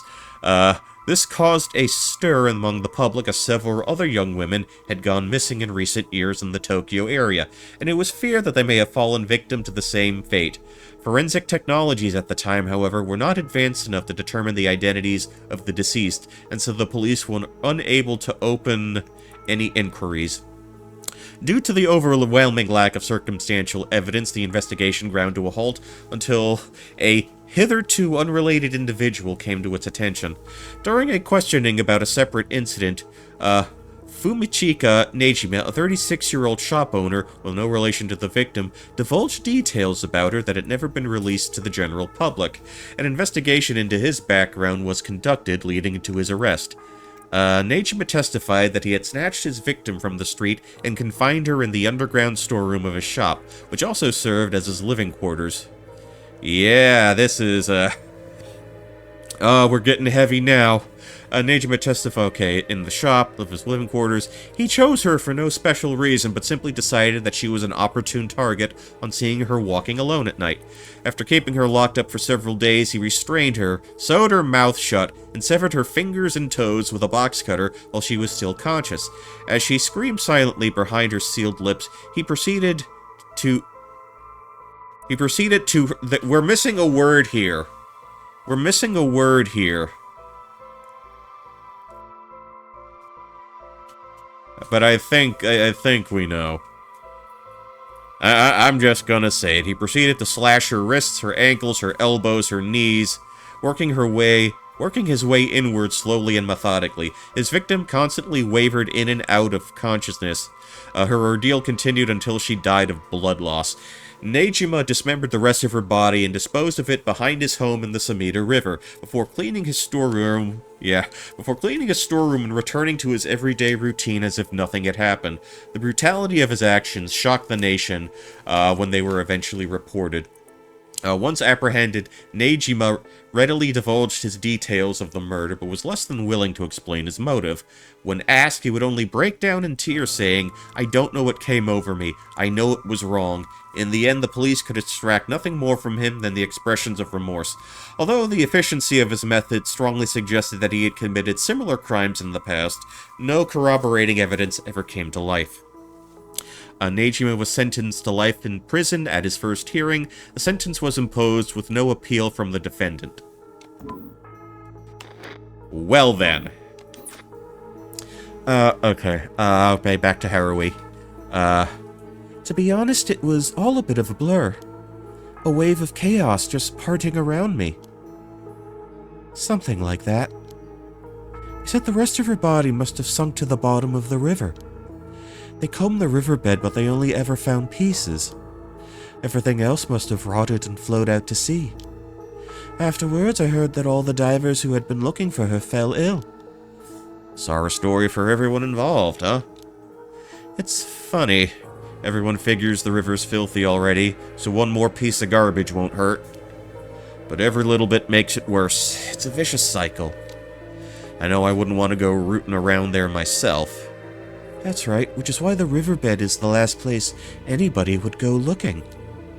Or so was the killer's thinking, I suppose. Times were changing quickly back then. Things were so confusing. Everyone seemed to be in a hurry. Young people were moving to Tokyo in droves. Some even ran away from home to make it in the big city. And they made easy targets for bad people. A lot of them ended up disappearing without a trace. You see, back then, if you chopped up a body into tiny pieces and threw it in the river, it would rot quickly and discreetly and sink to the bottom, never to be seen again. Are you saying what I think you're saying? They arrested him shortly after. Fumichika Nejima. The man who killed my classmate and cut her into pieces. He was so methodical about it, it couldn't have been his first crime. And people began to wonder how many other girls he'd murdered the same way. The police never found any evidence of other murders in the end. But the river knows the truth. How many corpses has it swallowed up over the years, I wonder? That same thought spread through everyone's mind, and they started to avoid this area. So really, this river has been rank with corruption for decades now. Or at least, that's how it seems to me. Well, was that interesting? I can see why you don't have any good memories of this river, to say the least. With all that darkness lurking beneath the surface, there's no reason that you would. Still, if I may, ma'am, I'm surprised you know so much about the Nejima murders. But how could I not?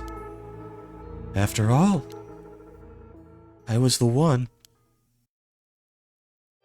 who found the hand. The police actually wrote me a thank you letter. They said it was only thanks to me that they managed to bring Nejima to justice. That was the only time my father ever said he was proud of me. I bet he said something to the effect of, "Thanks for lending a hand." There you go. There you go. Yeah, that was the only time my father said he was ever proud of me. Yeah, I bet he gave you a pat on the head and said, pat on the head and said, "Not bad for a girl," or something to that effect. Huh. I guess it just wasn't the killer's day. Sometimes I wonder if he resents me for it.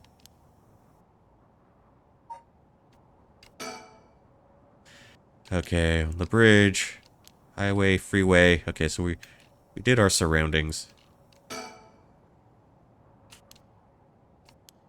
Nothing but awful memories of the river, so we're all good on that. See, I don't see any stickers. I don't know if there would be one here. Actually, come to think of it. Hold on. Let's see. Not the persons of interest. Okay. I guess we gotta talk him up a little more. He's gazing down at the water. Alright. I'll go first. There's something I need to tell you. What's up? Well, that girl, Michio Shiraishi. Is it Shiraishi or Shiraishi? What would be more appropriate? 3 syllables or 4? The latter. Okay, 4 syllables. Shiraishi. Michio Shiraishi. Okay, cool. The one who was with Suichi on the day of the kidnapping? That's her. Well, she's dead. She's what? The student who committed suicide last week. That was her. I heard something like that had happened. Never got to the name, though. Talk about bad luck. We finally get a lead, only to find it's turned into a literal dead end. Stacey Richter's getting in on the pun action, too. Unless her death was the whole reason Janochi was shaken up. I probably got that name wrong, too. He said she was going to curse him. Was he talking about her taking revenge from beyond the grave? It seems like we're back to where we started. Not necessarily. That teacher knows something. I'm sure of it. At the very least, I put money on him having something to do with Miss Shiraishi's death. That's why he's so scared of being cursed by her. I see. And also, something tells me he knows more about your son's kidnapping. Huh? In any case, I've got a good idea of what he's hiding. Call it a hunch. A hunch? Well, more of a theory. Care to take a guess?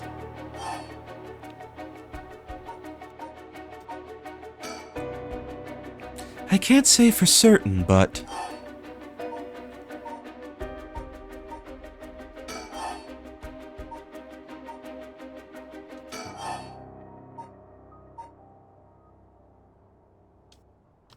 Maybe.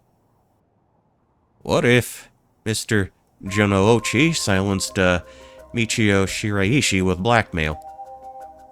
What do you think? Exactly my thinking. Jonouchi knew about Miss Shiraishi's connection to the kidnapping, and he used that to blackmail her into doing his bidding. He made her feel so trapped that she took her own life to escape. That's my read on it. How despicable. Well, it's just a theory. Right now, I think we have to have another chat with Mr. Jonouchi. Alright, I went. Please, go ahead. Let's wait for him to go ahead. Alright, then. I've been poking around places connected to the Seven Mysteries, looking for curse bearers. And I think I found a few candidates. First of all, a tall man I ran into in Kanishibori Park. I asked him for directions, trying to probe him a little, but he turned the questions right back around on me. Okay, so we were playing as another character, and we had an altercation with this guy. And he was out of there the second he figured I wasn't what he was looking for. I got the sense curses were nothing new to him. I'm about 40% sure he's a curse bearer. And there's this middle-aged guy I saw on South Wari Gesui Street. Wari Gesui. That's another one I think I might need a little help with. There's no question about this one. He had one of the curse stones in his hand. He had a nervous air about him, too. It was clear he was up to some shady business. Gathering soul dregs, I'd bet. He'd make a good target. Next up is a pair, a young man and woman I saw around Ryogoku Bridge. This time the man came up to me and asked flat out if I was a curse bearer. Okay, we dealt with that guy, the dude in the sweater. Told him I didn't know what he was talking about, and he backpedaled and left. Looks like they lurk around there often, looking for kindred spirits would be my guess. Though it didn't seem that they were quite working as a pair. Gathering soul dregs in a group might be a decent idea if you could make it work. But with things being how they are, it's gotta be hard to find folks one can trust. You've got brass, though. I don't know what their deal is, but I'd like to find out. Last is 2 detectives I've seen sniffing around. The police are involved? Not necessarily. A body turned up in a local park a few days ago, so they just might be looking into that. Still, the park's got ties to one of the Seven Mysteries. Might be it was a curse that did the guy in.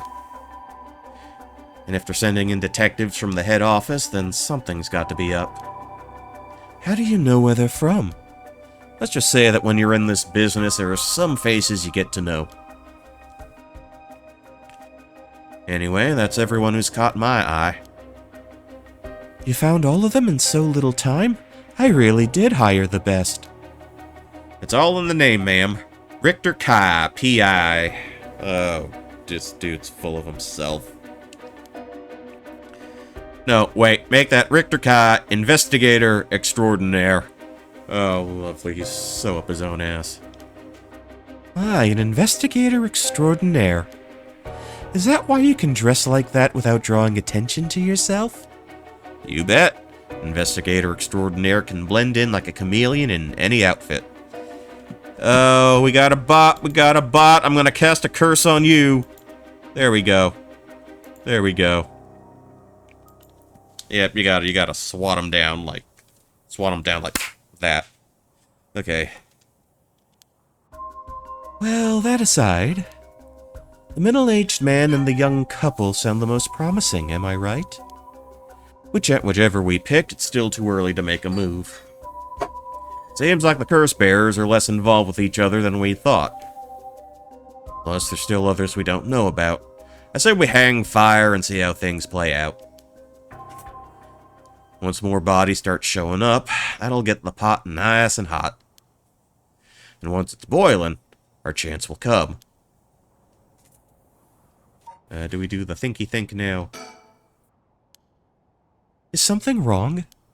Not really. Just struck me it's been 20 years since the Najima murders. So it has. Not to spook you or anything, but I thought you might be interested in knowing. Life in prison doesn't always mean life. There's precedent for first-time offenders being allowed out on parole after 20 years. Only if they're found to show remorse and the desire to reform themselves, of course. That's right. I'm impressed you know so much. Still, it's hard for someone with a criminal record to reintegrate into society. I hear they've been trying to fix that recently, matching inmates with jobs and accommodation. Oh, really? I keep an eye on them, of course, and make them report in for regular checkups. Yeah, so basically parole. But to avoid discrimination, they keep the inmates' records a secret from everyone but their employers. You even give particularly notorious criminals new identities so they won't be recognized in the workplace. Aye. The way you put it. It's like you're saying Fumichika Nejima could be out on parole right now. Back in society under a new name, with nobody the wiser. It's possible. As it happens, a little birdie told me about a big name making parole a few months back. I don't know if that was Nejima. But our discussion now just brought it to mind. I see. How unsettling.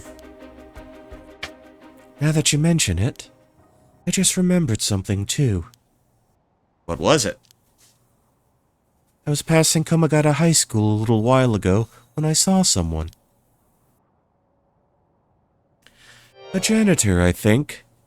And I could have sworn he reminded me of Fumichika Nejima. Oh? He looked a little different after 20 years. Much thinner than I remember, too. I told myself I was just seeing things. But perhaps it was him after all.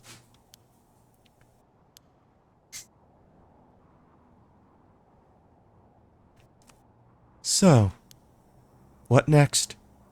The big question is what the rest of the curse bearers are up to. Luckily, the Samita River is a good distance from any of the 7 mysteries. It's unlikely that the other curse bearers will come all the way here. I can finally have a moment to think.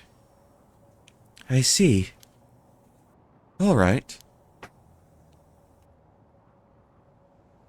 Alright. We're zooming. We're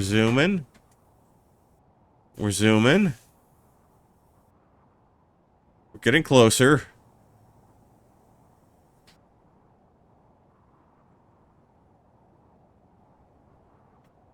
Alright,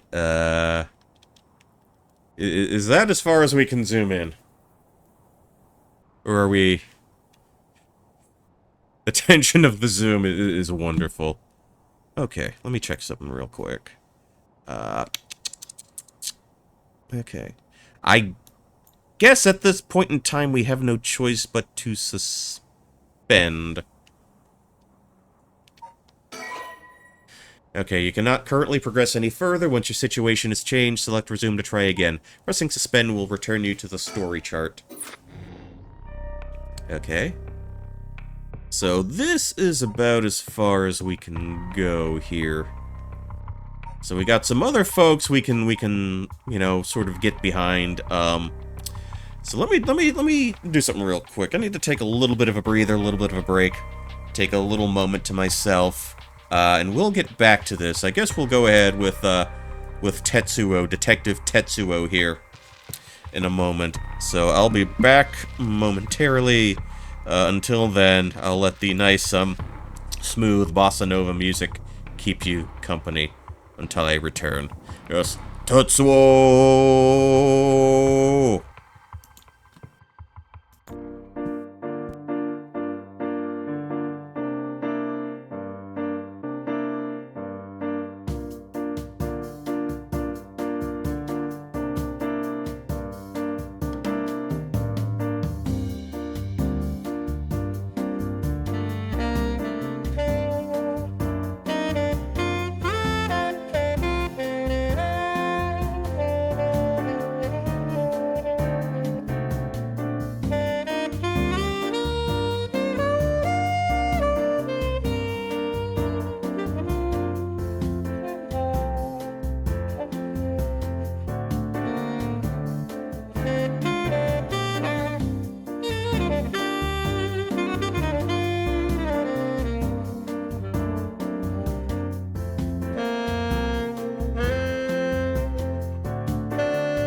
Okay, hopefully I didn't leave you hanging for too long there.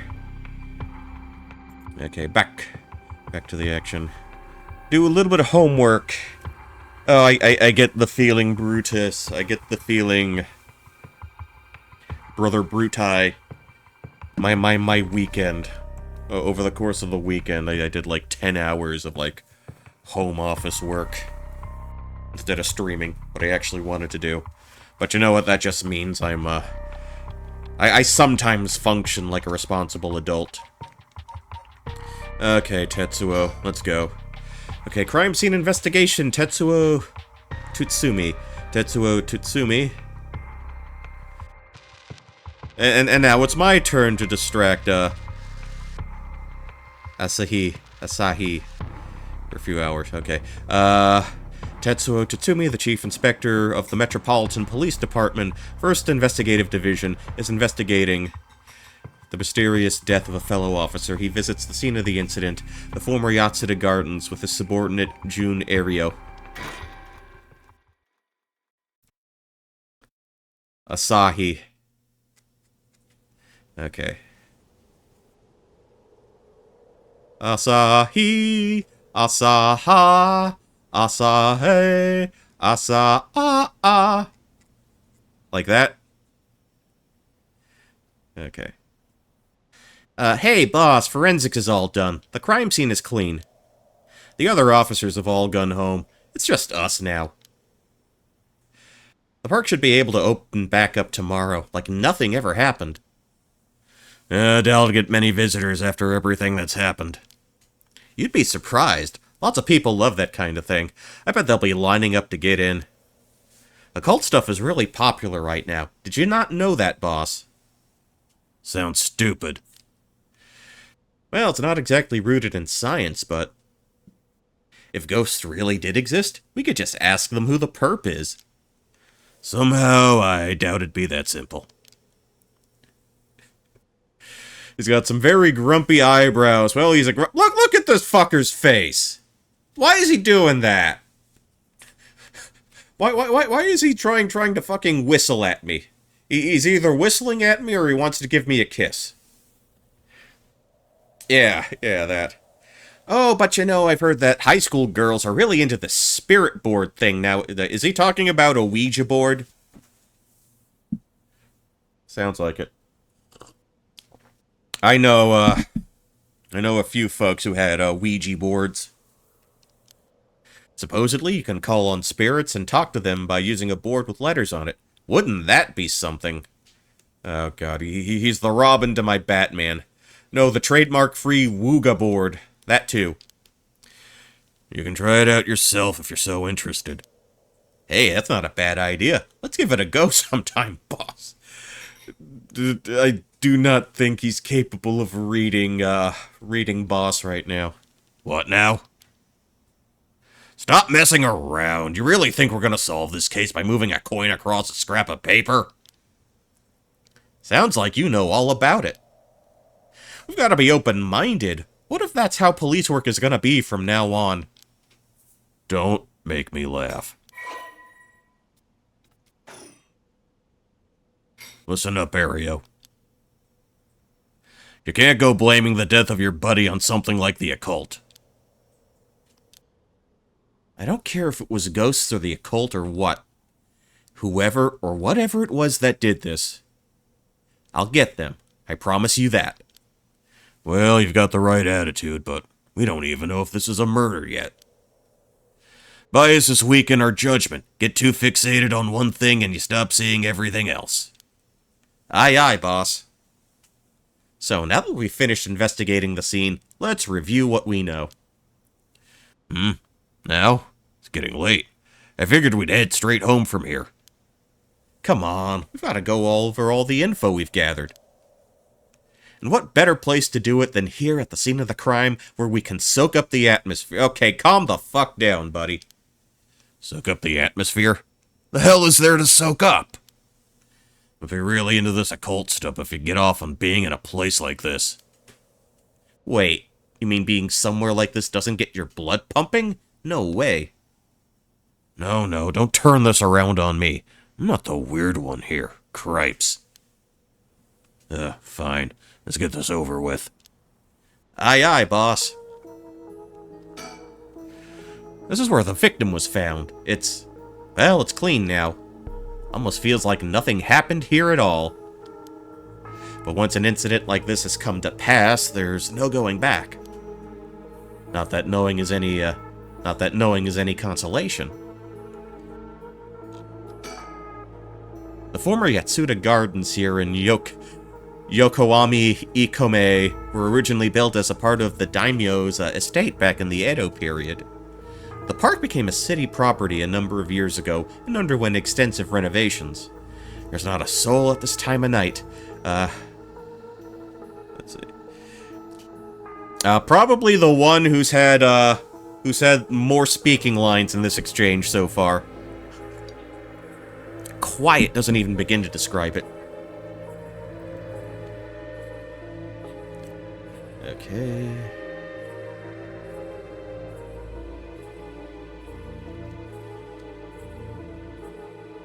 Let's see. Here's the pond. This pond, they say it used to flow into the Samita River, but the river became so polluted that they cut it off. Okay, what else can I take a gander at? Actually, maybe we should sort of peruse our new files. Spirit board. Okay. Oh, they're talking about that thing. Alright. Due to the occult craze, divination has become popular among young boys and girls. All one needs is a coin and a piece of paper with the letters and numbers written on it.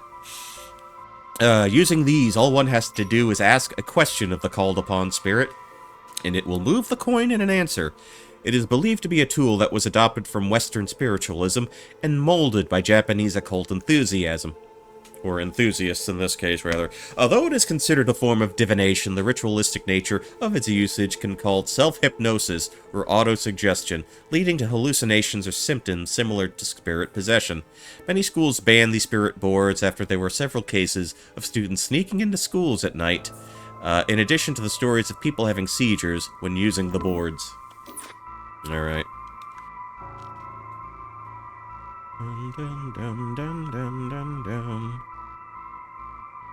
Okay, is that all I can sort of glance at for now?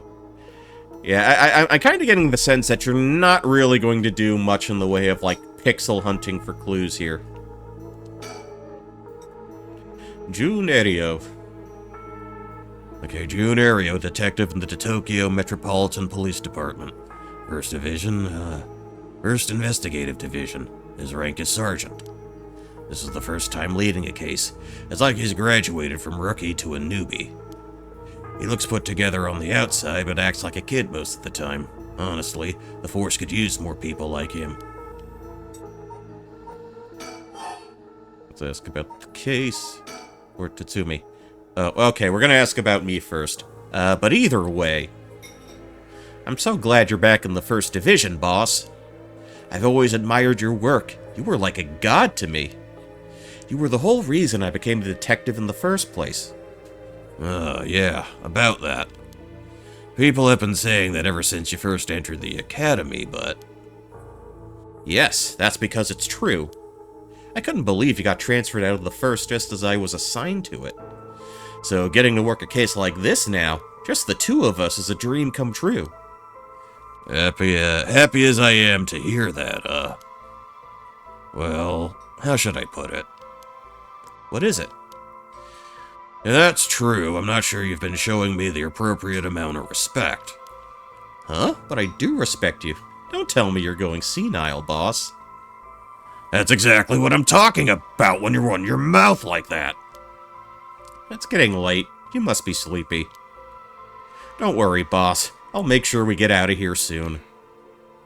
Yeah, I get it. Oh, this is fucking fantastic. Well, let's finish up about me. I've been wowed by your shrewd detecting abilities all day today. Oh, really? Funny. I've been wowed by you too. Yeah, we needed a little breather from all the child murder of the last scenario. Guess we'll talk about the case now. So, early in the morning yesterday, a staff member found the victim collapsed here in the park and called the police when they realized he was dead. Okay, fresh corpse for everybody here.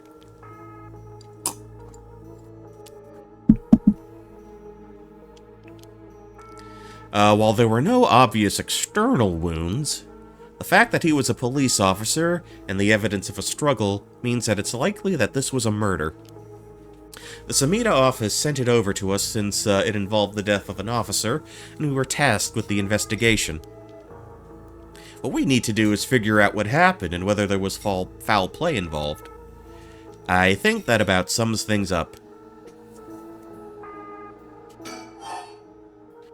Okay, I guess we're going to learn about the victim. The victim is Hajime Yoshimi of the Juvenile Division of the Sumida City Community Safety Bureau. 27 years old, single. He mostly dealt with cases involving juveniles in education. His rank was senior police officer. You knew him well, didn't you? What was he like? Yes, we were in the academy together. We still went out for drinks together every month or two. Oh, is this one of these dudes who tried to grow out, like, the delinquent-esque hair so he could be seen as more relatable to the actual delinquents? Is that who's gonna do the "How are you, fellow kids" shtick? Dude's even dressing like a punk. He's got his gold chain and his varsity jacket too. He could be a little rowdy, but he was like a big brother to us all. He was kind and cared about his friends. For better or worse, he wasn't the uptight type of cop. The man always showed empathy, and I heard he was popular with the locals for it. He treated each and every troubled kid he met. Ariel looks like he's about to be broken in two. That's why he's the one who's buying drinks this time. He treated each and every troubled kid he met with compassion. He had a great track record when it came to rehabilitation. Sounds like we lost a good one. Yes, we did. We truly did. I knew being a cop was dangerous. I knew something like this could happen, but... Never easy when it happens for real. I know the feeling. He didn't seem to care much about climbing the ranks, but he was at the top of our class. Only problem was, he took on so much he had the most unfinished paperwork, too. I always felt like we need an unusual guy like him to help us solve all our unusual cases. Don't worry, you're plenty unusual yourself. Me? I was the most normal of my classmates. Besides, the real weirdo among us quit the academy a long time ago. They're talking about Richter. Richter catching strays in this scenario. Okay, so that's him. Okay, was a police officer. Worked at the same time as June. Bro said Amogus. Yeah. Yeah, the sussy sauce, I guess. Okay, that explains. Okay, once a rebellious gang member himself. Okay, that explains why he looked the way he did. Okay, that makes sense. Yoshimi turned his life around and used his own experiences to connect with troubled youth. Okay, we called that one, like, we called that one 100. 100%. While his appearance and demeanor suggested a man who was rough around the edges, he was a passionate, loyal, and caring man at heart, looked up to as a big brother by his peers. Achieved stellar results with his work with juvenile, but his consistently sloppy paperwork and less than formal attitude essentially doomed his career and had him writing formal apologies on the regular. He left behind a fiancée who he had been dating since high school. There was one even weirder than you?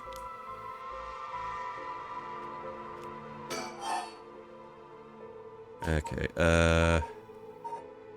oh, we've got a lot to go through here. As for the cause of death, we won't know until the autopsy is done. From what we've seen, though, it appeared to be some kind of acute heart failure. But since he had no record of chronic illness and had no visible wounds, it's possible that poison or drugs could have been involved. Dying in the middle of the park like that. It certainly seems suspicious. We found signs of a struggle at the scene, as well as acute heart... There you go again, god damn it. Why isn't Polly here? You two could be having a fucking pun-off right now.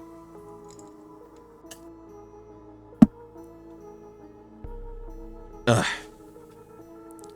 Maybe I'll get Polly to do a watch-along stream when we watch Dick Tracy. The 1990 film with Warren Beatty. I talked about Warren Beatty earlier.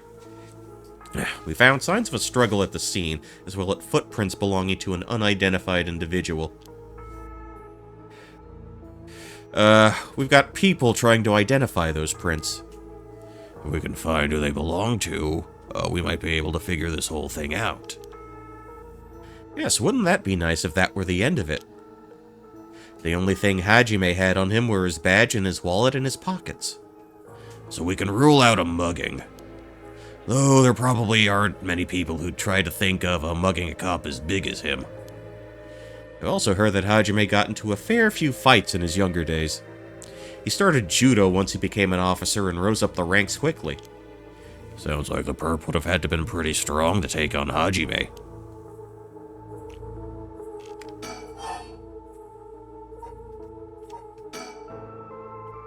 Time of death was around 11 p.m. 2 days ago, outside of the park's operating hours, of course. His body was found early in the morning yesterday. 11 p.m., the day before yesterday. What was Hajime doing out here at a time like that in the first place? That's the question, isn't it? The entrance of the park is closed after hours. But stop making that fucking face, goddamn! But it's a small gate that'd be fairly easy for him to get through if he really wanted to. That would, of course, be breaking and entering, but what do you think, boss? Hard to imagine a cop like Hajime would trespass for no reason. And since it seems like someone else was here with him, they have called him here. Oh, that does seem likely. They must have been talking about something pretty sensitive to come here in the middle of the night. So Hajime met someone here to discuss something in secret. And then they got into a fight? No, that wouldn't match the cause of death. There were no wounds on the body that would indicate a spontaneous scuffle. The perp must have planned something. So then you think it was meditated? That would mean they called Hajime to the park with the intent to kill him? Well, there's still the possibility that it was just some kind of accident. Maybe the perp tried to threaten Hajime, and things went south from there. We should be able to get a clearer picture once we know exactly what killed him. Right.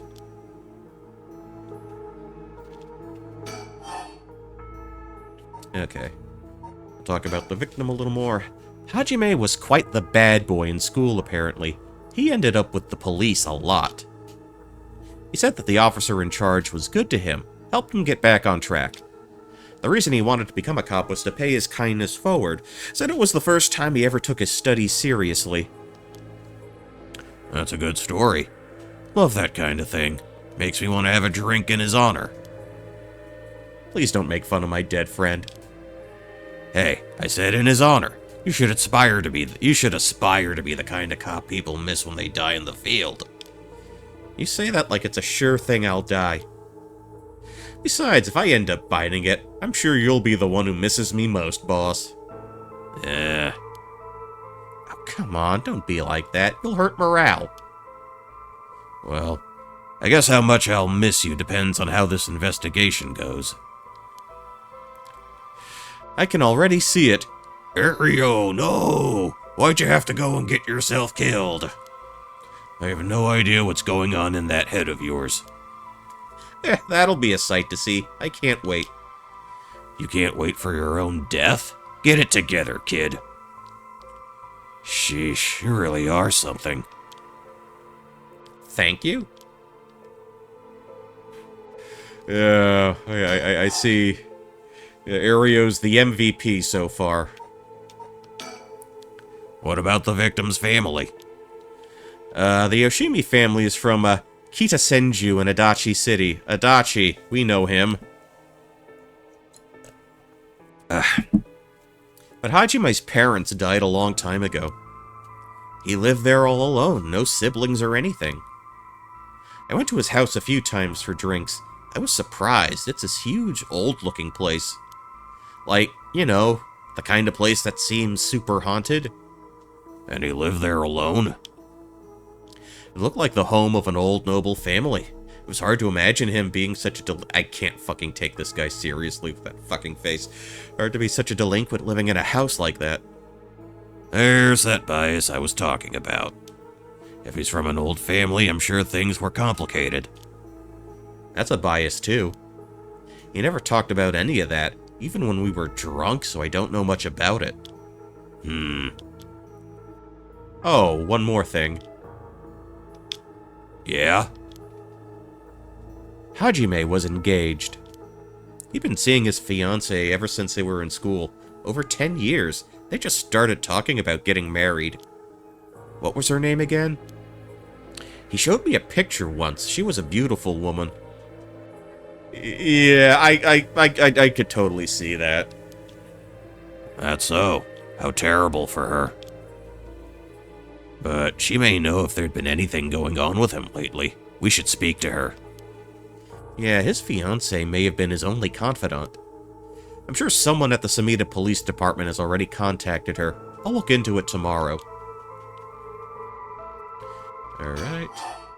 Oh, we were still going on about the victim. Hey, boss. I looked into the case that Hajime was running. Oh, great. That's the kind of stuff I want to know. What was Hajime working on the day he died? Well, according to his report from the day before, he had 2 cases involving juveniles. Uh-huh. The first was the suicide of a high school girl who jumped off a building in Kamezawa last week. Oh, yeah. I did hear about that. The girl's name was Michio Shiraishi. She was a second-year student at Komagata High School. But it seems as though Hajime had contact with her even before this incident. So she'd been troubled for some time. That's the thing. About a month ago, he happened to see her walking around town. She looked upset, so he struck up a conversation with her. He was sure there was something bothering her, but she wouldn't tell him what. Must have been trouble at home. That's what he thought, too. It seems he visited her home and spoke to her parents, but they said there was no problem, so there was nothing else he could do. And now she's dead. It's possible he could have prevented her suicide then. He must have been devastated. And that's why he was looking into this Michio Shiraishi again.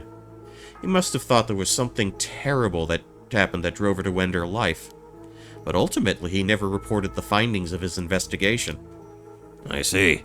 And you're thinking it may have something to do with his death. We'll have to find out what it is Hajime discovered. Right, let's check with the Samita Police Department about that tomorrow, too. Okay, we're still going on about Hajime. And what was the other case he was working? This one is also related to a Komagata High student. A troublemaker named Hitomi Okuda. She seems to be the leader of a group of kids who get up to no good. Juvenile delinquency. Fun. She was pretty bad for a while. Multiple charges of destruction of property, assault and battery, you name it. Hajime had been working with her for about 6 months, and she was finally starting to open up.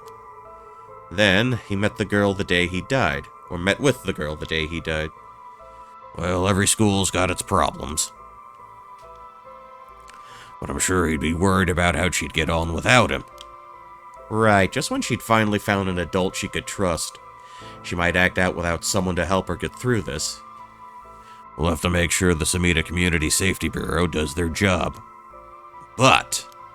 we can't rule out the possibility that meeting with this delinquent girl had something to do with his death. Then we'll have to interview her too. Ah, yes, you're right. She may have been the last person to see him alive after all. I'll ask Samita to introduce us tomorrow. Though, who knows if they'll actually let us talk with her. That's what we hired you for. Lay a little boyish charm on them if they need convincing. Ah, yeah, sure. I'm sure they'd prefer me over a scary-looking old man like you, boss. Watch it. I'm still your superior. You ought to act like you respect me at least. Oh, I thought I was. You were? Shit. Is that just how your generation speaks? You really are a new breed. It's probably just me, actually. Well, don't think you can get away with that with other people. So, anyways, boss. Were you even listening? We've got quite a bit to look into tomorrow. First, the 2 Kamagata High School cases that Hajime was handling. And we need to speak with his fiancée as well. I believe that's it for tomorrow. Yeah, letting the kid get away with stuff. He likes the little whippersnapper. It reminds me of me when I was that young. Okay. Files updated. Okay, notes on Hajime. Body found at the gardens, 11 a.m. 2 days prior. Acute heart failure, cause unknown. Signs of a struggle. Alright. Yeah, so we kind of went over that already. Alright, talk about me. On the topic of family, what's yours like, boss? The hell is wrong with you? Prying into my personal life all of a sudden? It's just, I've never heard you talk about them or anything. Oh, are you saying... Wrong question to ask! Oh, God. Shut it. That's none of your business. Well, ever since I joined the force, I've been thinking. The department really pressures young officers to get married. I wonder why that is. You don't say anything like that, though. How should I know? I caved to the pressure myself and got married 20-some years ago. Huh. So then. God, you're relentless. She took her daughter and left 4 years ago. Thanks for reminding me. Oh, I'm sorry. I can't believe she'd give up a guy like you. Yeah, I was never home much. Too focused on work. I'd come home late only to get called right back out again. Plus, being a cop is dangerous work. I don't blame her for getting fed up with it all. How sad. Especially when you're out here putting your life on the line. Oh, is that why you transferred out of the first? It was already too late by then. You better be careful, Ario. You say that, but there's not much I can do there, is there? That's the nature of our job. There aren't many who can really understand it, not unless they're involved with police work themselves or related to someone who is. Like Haruway. But, wait, you have a daughter, boss? You really want to think I want to talk about her after all that? Have some sense. Oh, come on, I promise. I don't mean this the way it sounds, but how old is she? Jeez, you don't know when to quit, do you? At least try not to look so intrigued. She's a bit rough around the edges. I think most men are intimidated by her. Last I heard, she's living by herself and going to college. Wow, a college student. Men love an educated lady. Stop that. What kind of cop are you making baseless assumptions like that? She's living on her own, though? Huh, you must worry about her. Worry? I don't even know where she lives. Oh, so she hasn't told you? Probably because she knows you'd follow her around everywhere. I would not, I don't think. Come on now, we both know that's not true. Listen here, you little fucking shit. You may look like a mean old man, but you sure have a soft side. What, is that supposed to be a compliment? I can't keep up with you. We're done talking about this.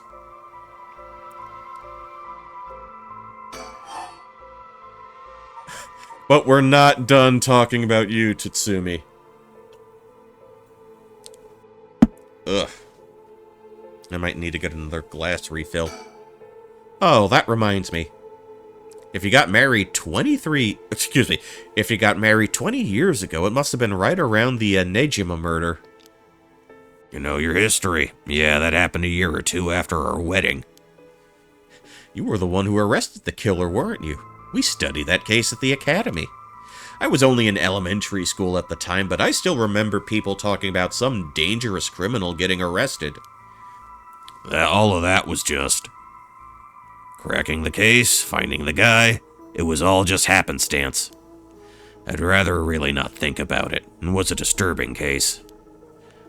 Did it not make your skin crawl when you learned about it at the academy? It did. We were all terrified. Sounds about right. No one could believe that such a mild-mannered man could have committed such a terrible murder. If we had overlooked one little thing, we may have never caught him at all. I think I remember hearing there was only one charge brought against him in the end. That's right. We didn't have the evidence. I knew there was no way such a meticulously planned crime could have been there first, but... We may have stuck Fumichika Nejima in a cell, but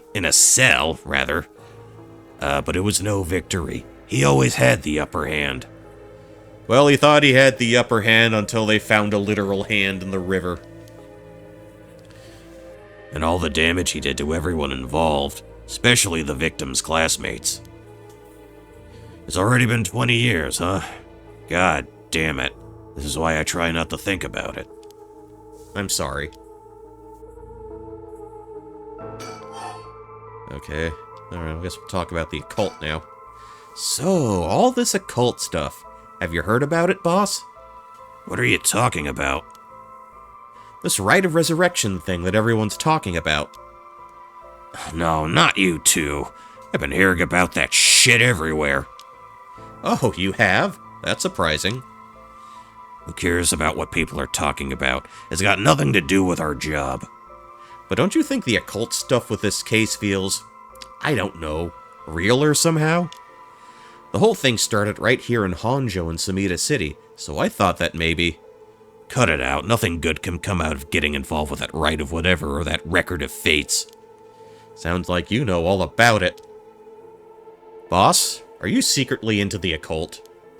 Stop that! Seriously, this isn't a joke. I get why you'd be intrigued by something called the Rite of Resurrection after a buddy of yours died, but... bringing the dead back to life? That's the stuff of fantasy. It's not real.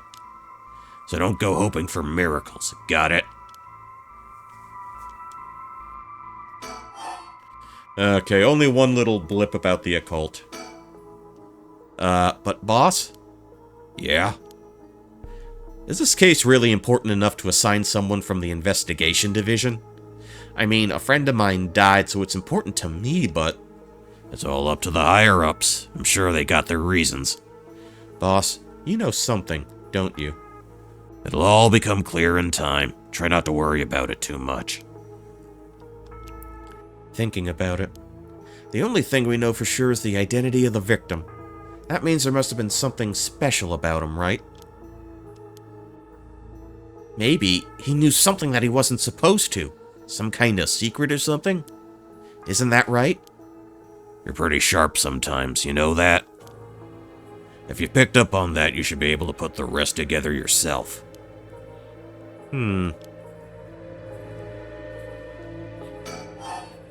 Okay, now to the case proper. Well, it is our duty to get to the bottom of a suspicious death, especially one involving an officer. Well, boss, I think that about does it. Right. Let's call it for tonight. I'll see you tomorrow. Oh God, what is that? Huh? Boss, what's wrong? Don't tell me you're going senile. Damn it. It was that case all along. Boss, what is it? Is there something over there? Such deep sorrow. A resentful memory is flowing into... Okay, they're going up. They're going off now. They're going off now. Kill them. Kill them. Those who spread lies. Kill them all. You have acquired the power of the cursed stone, the Evergreen Beach. You can use it to kill those who intentionally tried to mislead you. Oh, we're getting crazy. Crazy enough. Let me refill my glass real quick.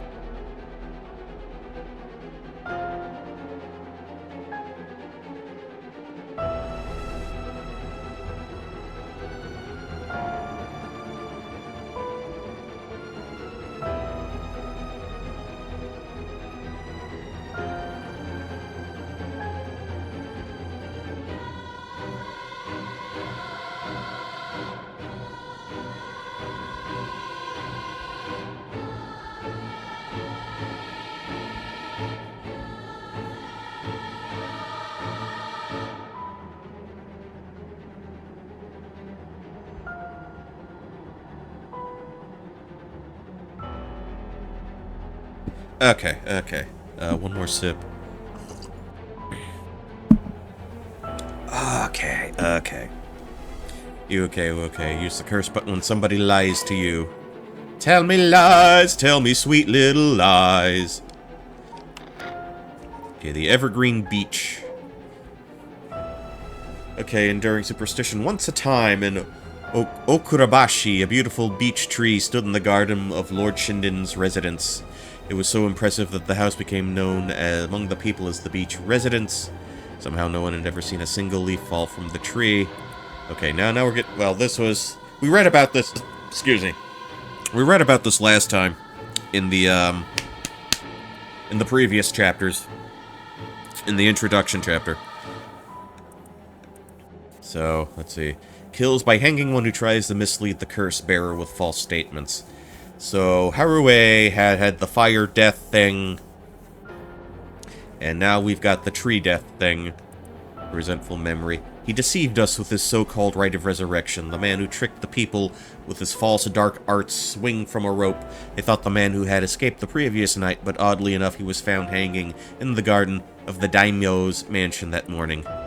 The man, a local named Jinkichi, was known for his kind temperament and skill in crafting Natsuke clasps. His life wasn't always easy. He was optimistic, the type to smile through whatever life threw at him. He was the kind of man who would take care of those who didn't have anyone else to rely on. The prosperity that the ukiyo-e boom brought must have been what fanned the flames of his greed. The old craftsman was found in a miserable state, as if sentenced to some cruel fate. Perhaps he'd ended his own life unable to bear the weight of his crime, but dead men tell no tales, and the people thought of him as a bad man, even in death. He hung there for days till his neck stretched horrifically, a visage of pain etched on his face. It was clear that he must have struggled greatly as he died, his flesh marked with dark scars, with a rope wrapped around his whole body. The beech tree's leaves do not fall, and neither did the man's body hanging from it, as the mansion's owner was not at home, another unfortunate event. The people held their tongues, fearing divine punishment, but the rumors persisted nonetheless. Okay. A murderous impulse seeps into my soul like thick black tar.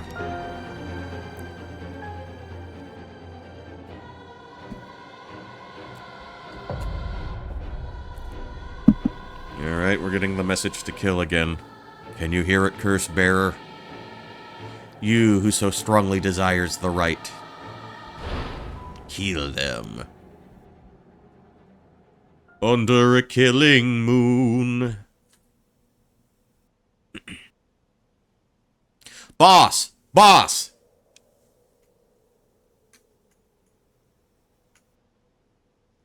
Not that fucking close, please! Boss, what's the matter? Don't tell me you really went senile. Sorry. I'm fine. Ario. Yes? I have some bad news. Oh no, your senility is kicking in, isn't it? No, He's trying to make the kissy face when he's lying. He must perish. We've got a bit of trouble on our hands. Looks like we'll be working some overtime. We're not going home tonight. Huh? What are you talking about?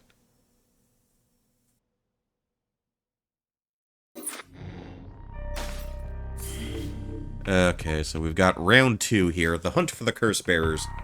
Part 1. Summary previous events. Tutsumi and Jun are sorting through the facts at the scene of Officer Hajime Yoshimi's mysterious death. Tatsumi denies the existence of the rite of resurrection until the curse echo of the Evergreen Beach appears before them.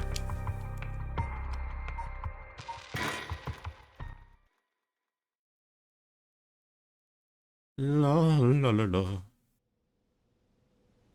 Alright, 12 a.m. Former Yatsuda Gardens. Okay, so let me get this straight, boss. The rite of resurrection really exists?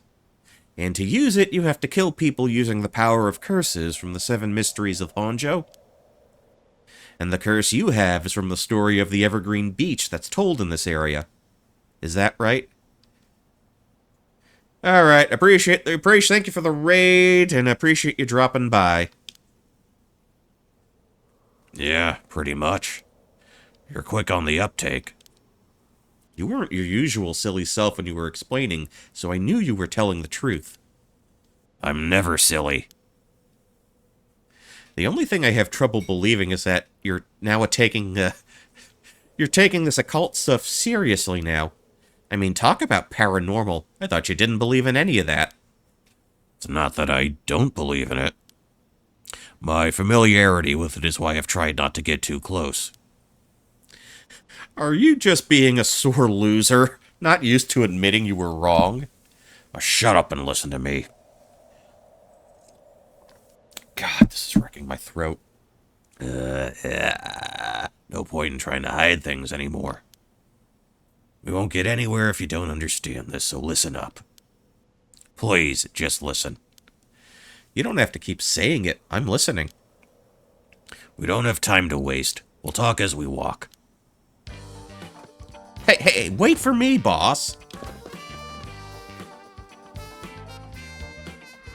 Oh, please don't play the porno music.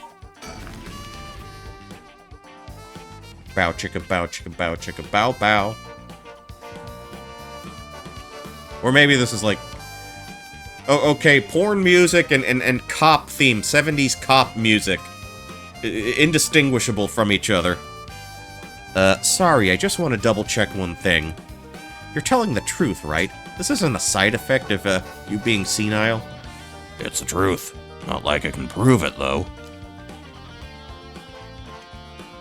Okay,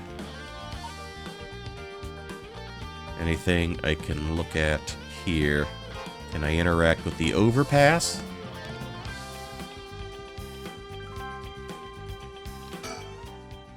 He's not stupid, but he can sure be slow sometimes.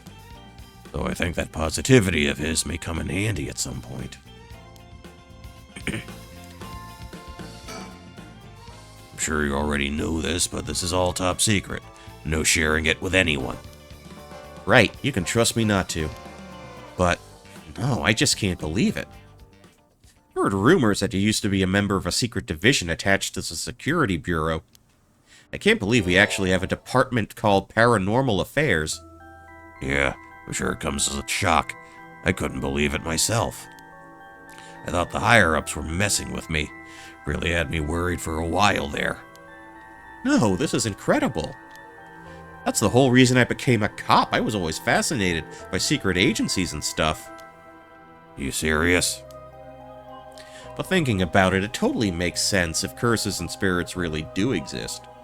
And of course, we need a special department to protect the citizens from them. You seem a bit too eager to believe all this. And hang on, I thought you joined up because of me. Oh, come on, boss. Do you only have one favorite food? You can like more than one thing. Yeah, whatever. In any case, the official stance is the supernatural doesn't exist, so Paranormal Affairs operates in secret. Still not sure why they stuck me there. Those 4 years, I worked nothing but cases involving the supernatural. Okay, let's see what this pulls up.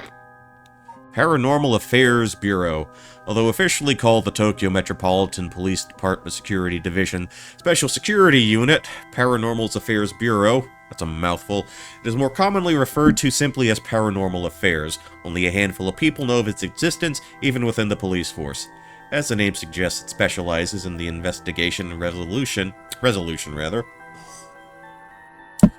of cases involving paranormal phenomena. Since the existence of paranormal phenomena is not public knowledge, nor is it readily believed by the general population, the Bureau's activities are conducted in the utmost secrecy. Currently, there are only 5 members, including the chief.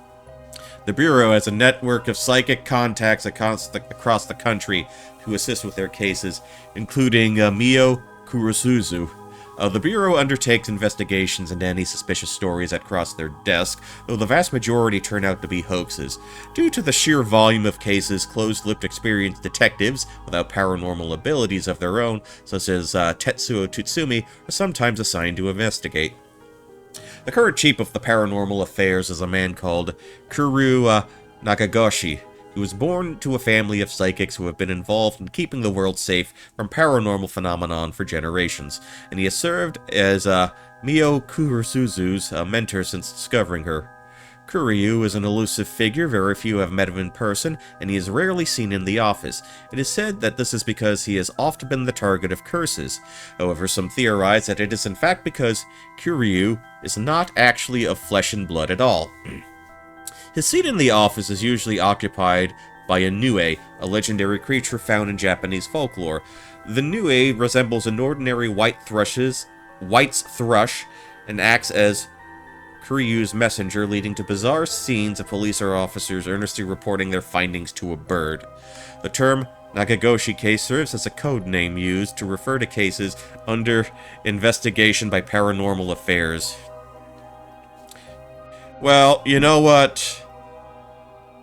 I mean, they talk about birds a lot in this game. And remember, in Phoenix Wright, you can cross-examine birds.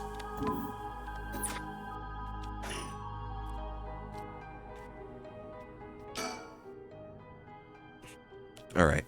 So, do you have it? Have what? Spirit sense, of course. Are you what they call spiritually gifted? Nope, I've never felt anything at all. Even if I did, I'd be a lightweight at best. One beer and I'm down for... He's also talking in alcohol lingo. Just like Yoko did when we saw her at the start of the game. Or all sorts of, like drinking and psychic, illusions.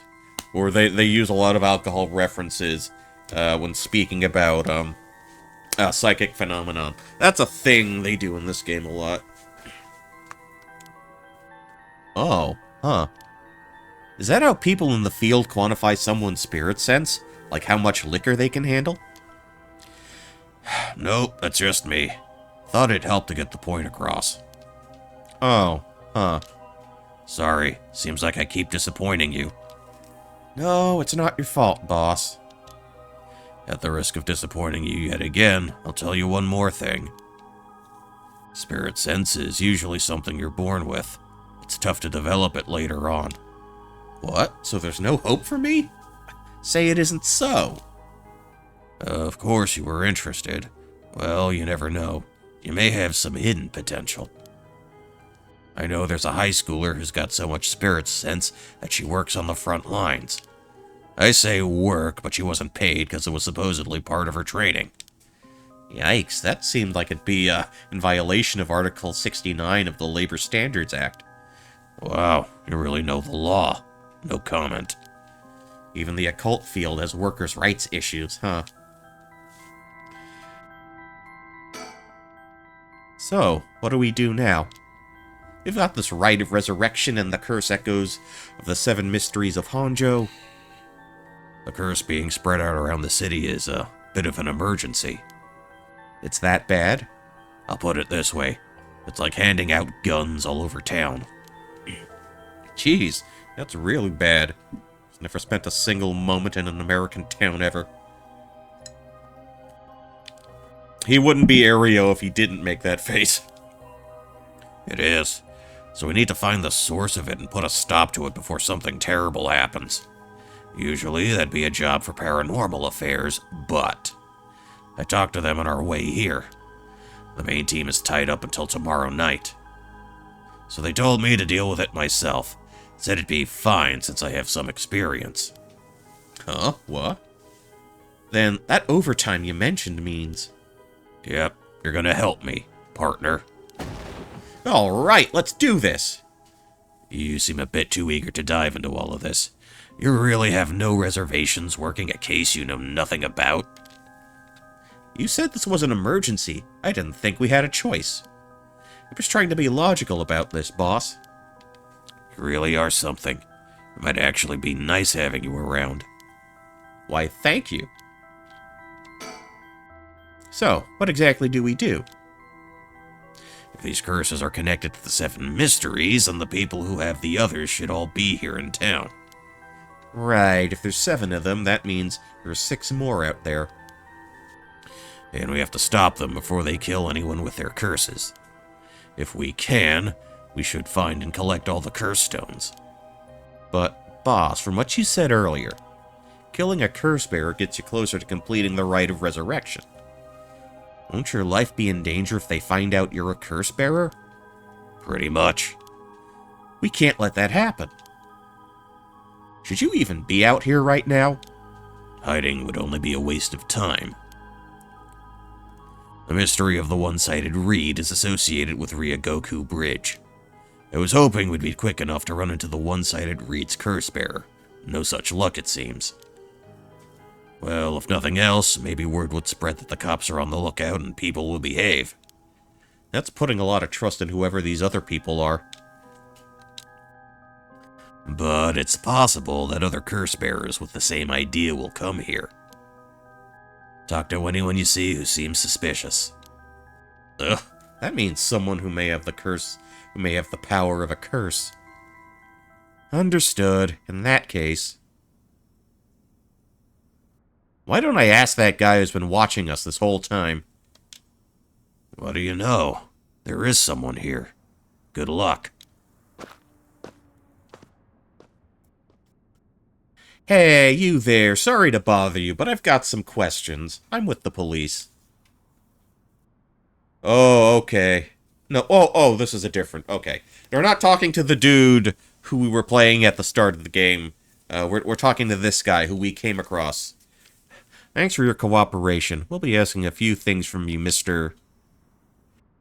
Yutaro Namagaki. That's your name, correct? Yes, I don't mind answering your questions. You're a detective? Did something happen? Oh, right. Lots of things have been happening around here. Like, people dying. So, what to make of this guy?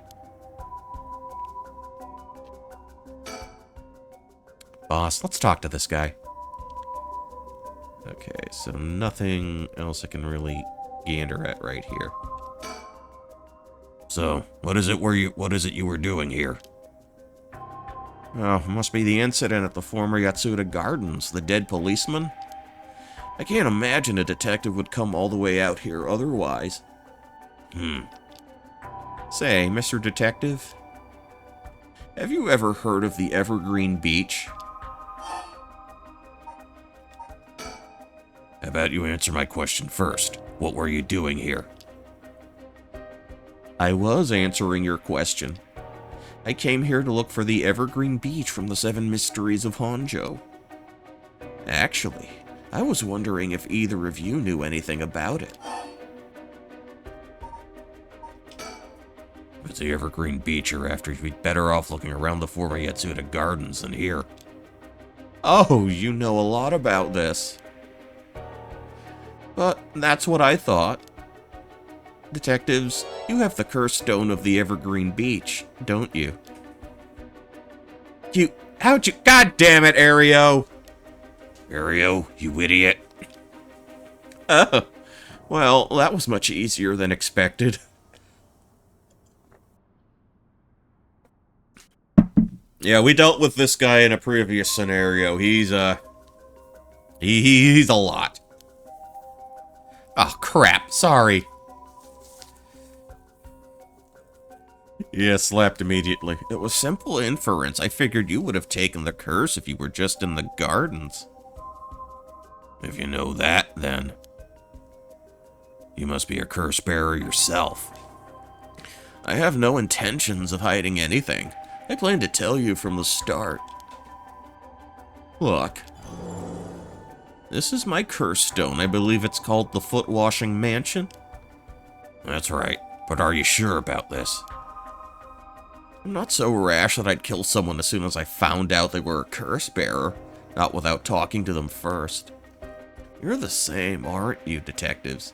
You wouldn't use a curse on a normal person.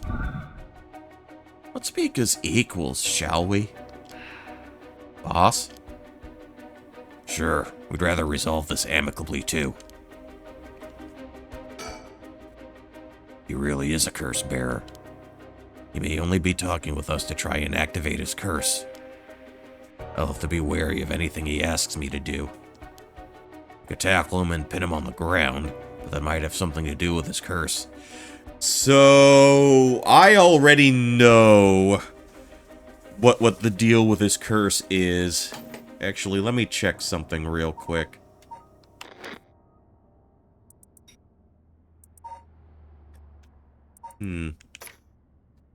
Okay, I think we should be good.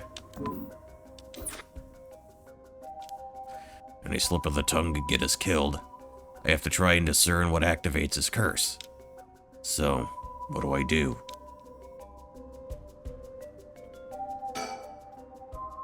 Oh, you're a curse bearer. Though you're a curse bearer, so please be careful. Fortunately, I don't think he knows which one of us is the curse bearer yet. If we play things right, we should be okay. But before we talk, there's something I should tell you.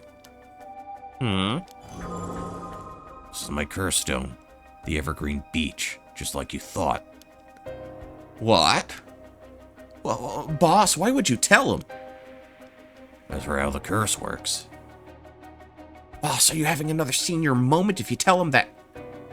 It hangs to death anyone who would try to mislead me. So, if you try to lie to me, the curse stone will let me know. I don't have to use it to tell, understand? Oh, really? That's super useful. I see. Understood. That's a pretty useful power for a detective. Now then, let's talk. Damn. Seems like I've lost the upper hand. No point for petty tricks then, I'll be honest with you. So far, so good. There's someone I'd want to bring back, so I'd like your assistance in collecting soul dregs. Can't help you. Please, all you have to do is tell me who the other curse bearers are. Sorry, but as a police officer, I can't just go look the other way and let you go. Please, if you help me, I'll let you two go as well. Is that a threat? No. It's your final warning.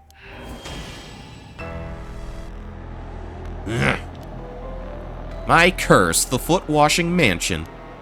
Did you really think you could escape it just by being careful? Didn't matter to me which one of you was the curse bearer. I'll be taking both of your soul dregs anyway. Wait, Namagaki!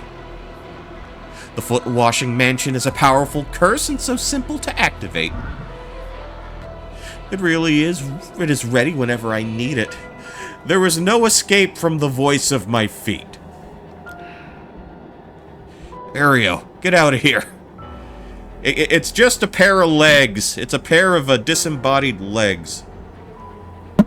Now I'm out of water, damn it. Ario, get out of here, hurry. I'll find you later. What? Okay. Too late. Hear the voice of my curse echo. Ugh, the voice of his curse echo. Okay, so let me explain a little something.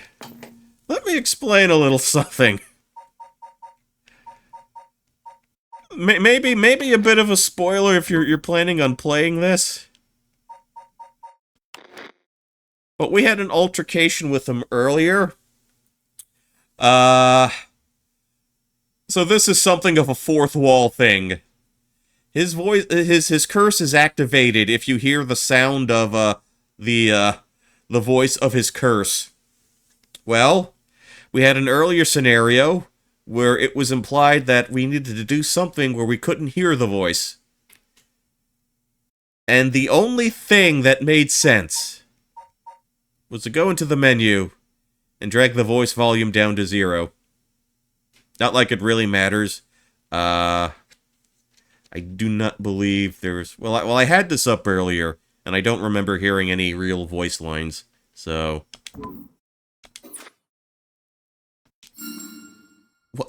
Why isn't my echo curse working? Impossible! This has never happened!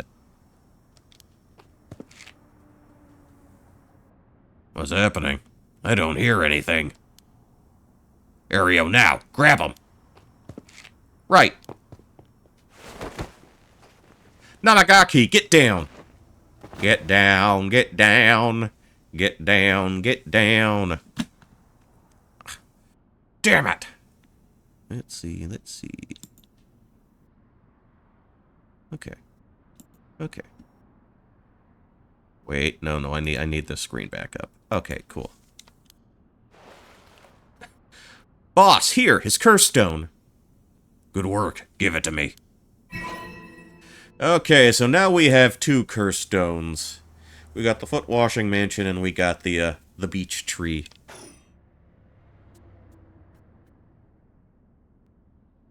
Damn it, why? What do you think, boss? Should we lock him up? I haven't even touched you. You can't consider that assault of a police officer. Let him go. All we need is the stone. How could this happen? My right of resurrection. Give it up. The right was too good to be true from the start. I don't know what happened to you, but you'd be better off mourning whoever you lost the right way. Now get out of here. Damn it. Whew. That was a close one, boss. Probably be dead if he had activated his curse. Yeah, I'm not sure what, but something stopped this curse from... Boss, are you okay? Does having another curse stone hurt? Yeah, the curse from this one is flowing into me too. Oh no. I saw what activates the curse of the foot washing mansion, and the resentful memories bound to it. I see. I always thought this was one of the stranger of the 7 miracles. Now I know why. This sure is something. What did you see? Let's save that for later. All you need to know for now is that it's a particularly powerful curse. We're lucky we took it from him so quickly. Phew.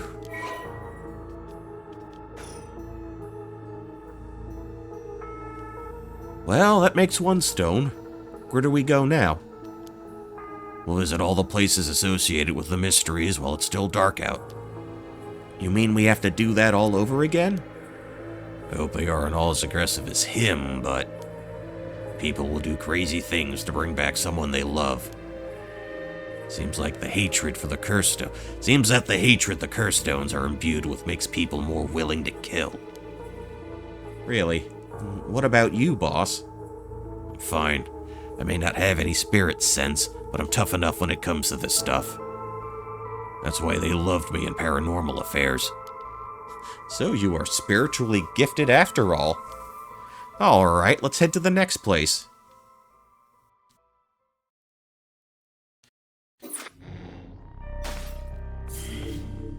Ooh, we got another place to go to.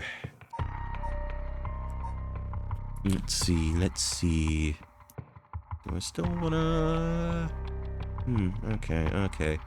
Tell you what. I think this is a good place to call stream. Yeah, because that Tetsuo, I may have erred in that Tetsuo voice. May have really done a bit of a number on me. But appreciate you dropping in. Thank you for the raid again, KitKat. Thank you for the follow, Asahi Brutus. And we'll continue this. We'll continue this some other time.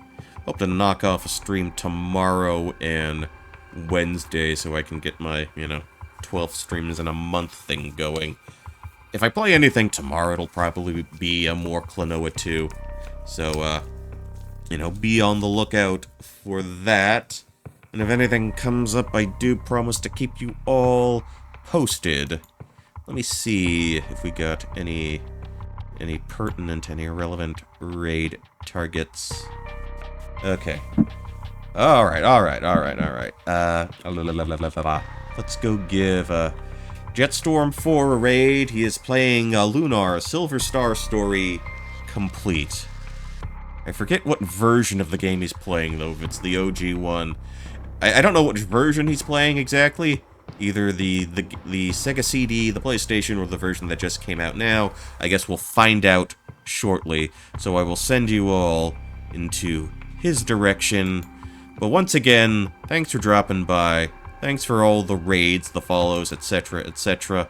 And until next time, this is Poncho Smith signing off. Good night, and good luck, and I will catch you in the next one. Later.